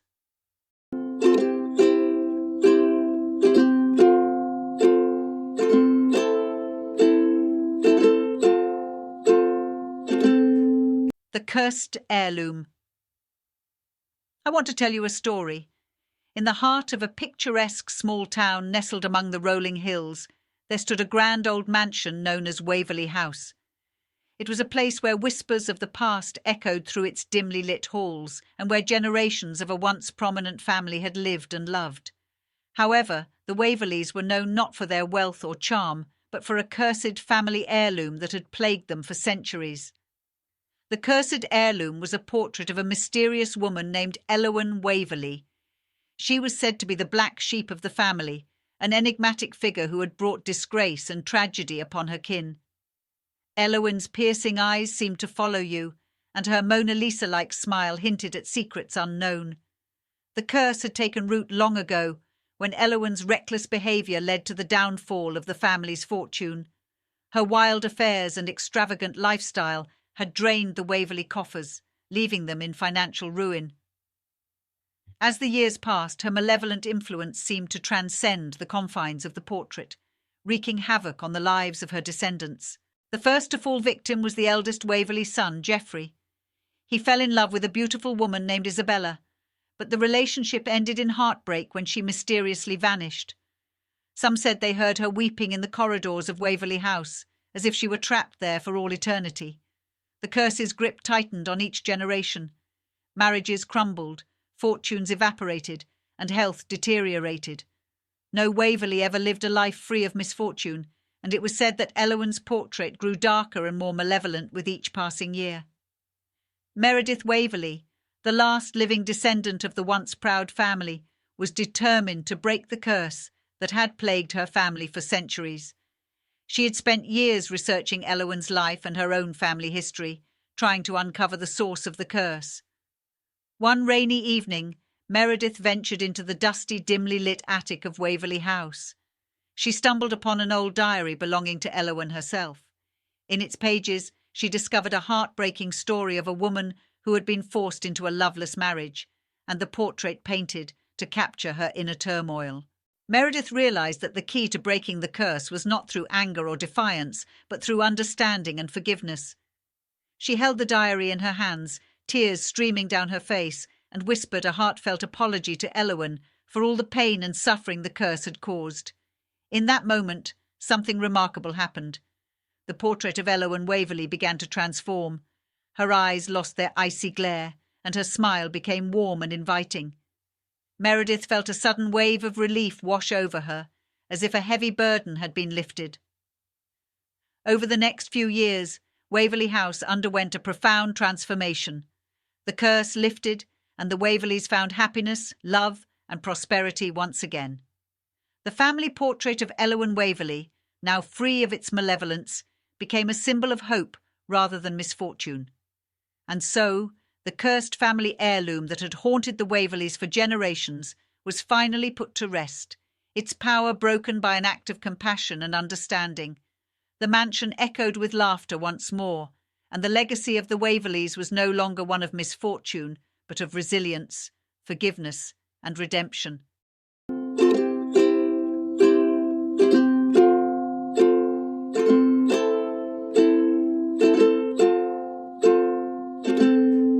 The Time-Travelling Watch. I want to tell you a story. In a dusty corner of an antique store, hidden beneath a layer of forgotten relics and tarnished trinkets, there lay a pocket watch like no other. Its golden casing gleamed with an otherworldly brilliance, and its face was adorned with intricate engravings that seemed to come to life when caught in the right light. This was no ordinary pocket watch. It was a time-travelling device with a mind of its own. The watch had a mysterious history, passed down from generation to generation, leaving a trail of bewildered owners in its wake. Nobody quite understood how it worked, but they soon discovered that it had a mind of its own. It would only open its golden lid to those it deemed worthy, and its movements were guided by an unseen force. One rainy afternoon, a curious young woman named Greta stumbled upon the antique store. She had always been drawn to the inexplicable, the unexplainable, and the mysterious, and the pocket watch called out to her in a way that no other object ever had. The store owner warned her of its peculiar behaviour, but Greta was undeterred. She purchased the watch, her heart pounding with excitement, and made her way back to her small, cluttered apartment. Greta spent hours examining the watch, admiring its intricate design, and trying to decipher its secrets. As night fell, she gently stroked the watch's lid and whispered, "Show me a time I've never seen." With a soft, enchanting hum, the watch's lid opened, revealing an ethereal, shimmering portal to another era. Greta hesitated for a moment, but then stepped through. The world around her spun, and she found herself in the heart of a bustling Victorian-era London. Greta marvelled at the gas-lit streets, the horse-drawn carriages, and the people in their elegant, old-fashioned attire. It was a world she had only read about in history books.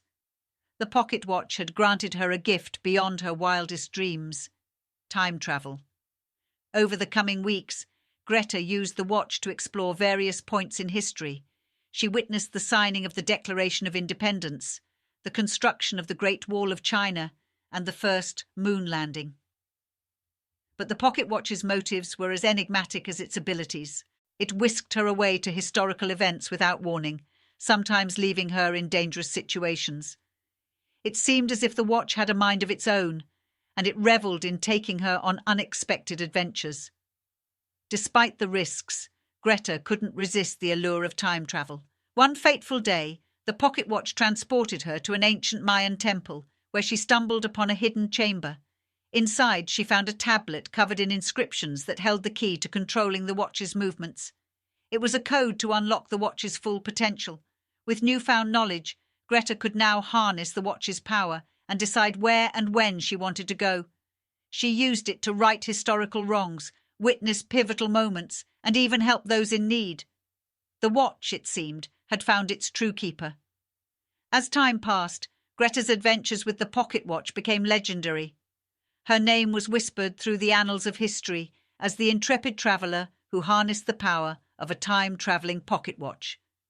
The watch had finally found someone who could navigate its unpredictable whims, and together they wrote a new chapter in the annals of time.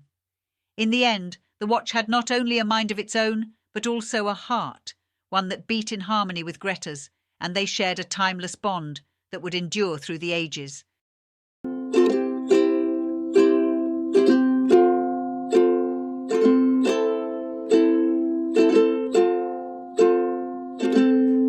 The Haunted Amusement Park. I want to tell you a story. The moon hung low in the night sky, casting an eerie glow over the dilapidated remains of the once thriving Joyland Amusement Park. Abandoned for decades, the park had become a place of legend and whispers among the locals, a place where ghost stories came to life. Long ago, Joyland was a beacon of laughter and joy for the community. Families flocked to its gates, children's laughter echoing through the air as they rode the colourful carousel and spun around on the dizzying Ferris wheel. But beneath the surface of merriment lay a tragic tale that had forever haunted the park's grounds. In the late 1940s, Joyland's founder, Mr. Benjamin Lockwood, was a visionary with grand dreams of creating the ultimate amusement park. He poured his heart and soul into the park, spending every waking moment ensuring that every attraction was just right. But when his beloved daughter, Emily, fell ill with a rare, incurable disease, Mr. Lockwood's world began to crumble. Her laughter, once the lifeblood of Joyland, turned into weak coughs and feeble smiles. Desperate, he used every resource he had to find a cure, but it was all in vain. In Emily's final days, she requested one last visit to the park she loved so much. With great effort, Mr. Lockwood pushed her wheelchair through the empty park at night, trying to bring a semblance of happiness to her fading world. It was on that fateful night that the tragedy unfolded. As the park's carousel spun slowly, Emily's frail hand slipped from her father's grasp, and she tumbled to the ground. In the ensuing chaos, Mr. Lockwood called for help, but it was too late. Emily's life was extinguished in the very place that had once been her refuge. Devastated, Mr. Lockwood could not bear to return to the park. Joyland soon fell into disrepair and was eventually abandoned. But Emily's spirit lingered, unable to find peace in the place that had brought her so much joy, and then so much sorrow. Now the park was said to be cursed. Visitors who dared to enter reported hearing the faint sound of a carousel's music on the wind, echoing with ghostly laughter. The Ferris wheel would turn by itself on windless nights, and swing swayed as if invisible children were enjoying the ride. Local legends spoke of a spectral figure, a small girl in a tattered dress, walking hand in hand with a tall, shadowy man through the overgrown paths of Joyland. Some believed the man to be Mr. Lockwood, forever wandering the park in penance for his daughter's tragic death. Joyland had become a place of sadness, where the memories of laughter had been replaced by ghostly whispers and mournful cries. It was a haunting reminder of the price one man paid for his dreams and the tragic history that bound the abandoned amusement park to the realm of the supernatural.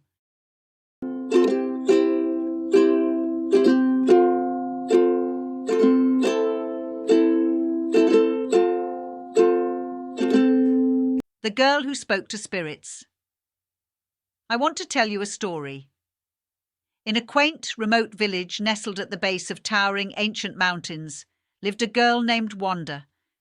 She was an ordinary-looking child with an extraordinary gift. She could communicate with the spirits of the deceased. From a young age, Wanda had been aware of her unique ability. She could sense the presence of spirits all around her, lingering between the realms of the living and the dead. These ethereal beings came to her, seeking solace, guidance, or simply a connection to the world they had left behind. Her gift had always been a closely guarded secret, known only to her grandmother, a wise woman who had herself possessed the same ability. Wanda's grandmother had taught her to respect the spirits, to help them find closure, and to never abuse her extraordinary talent. One chilly evening, as the sun dipped behind the mountains and painted the sky in shades of pink and orange, Wanda received a visit from a spirit named Amelia. Amelia was a young woman who had perished in a tragic accident several years ago, leaving behind a grieving family who still longed for her presence. Amelia's spirit appeared before Wanda, bathed in a soft, otherworldly light. Tears welled up in her translucent eyes as she looked at the girl who held the key to her unfulfilled wishes. "Wanda," Amelia whispered, her voice like a gentle breeze rustling through leaves. I need to speak to my family. I need to let them know that I'm at peace. Wanda nodded, her heart heavy with empathy. She knew that she had a duty to help Amelia find closure and bring comfort to her family. I'll do my best, Amelia, she said softly. The next day, Wanda approached Amelia's family, who were still mourning her loss. With great care and sensitivity, she relayed the messages Amelia had entrusted to her. She described the dreams, hopes and aspirations Amelia had cherished before her untimely death. She shared stories of Amelia's unwavering love for her family and her longing to see them smile once more. Tears flowed freely from the eyes of Amelia's parents, and her siblings listened intently. It was as if, for a brief moment, Amelia was there with them, sharing her love and warmth. They thanked Wanda for her gift and the solace it had brought to their hearts. As time passed, Wanda continued to help spirits find their way to the other side, providing closure to those who had passed and peace to their grieving loved ones. Her gift became a beacon of hope in her village, a way for the living to connect with the departed. Wanda never sought recognition or fame. She remained the humble girl with a profound connection to the spirit world, understanding that her unique ability was a responsibility and a gift that had to be used with great care. In the embrace of the towering mountains and the whispers of the ancient spirits, Wanda, the girl who could communicate with the deceased, became a symbol of compassion, unity, and the enduring bond between the living and the beyond.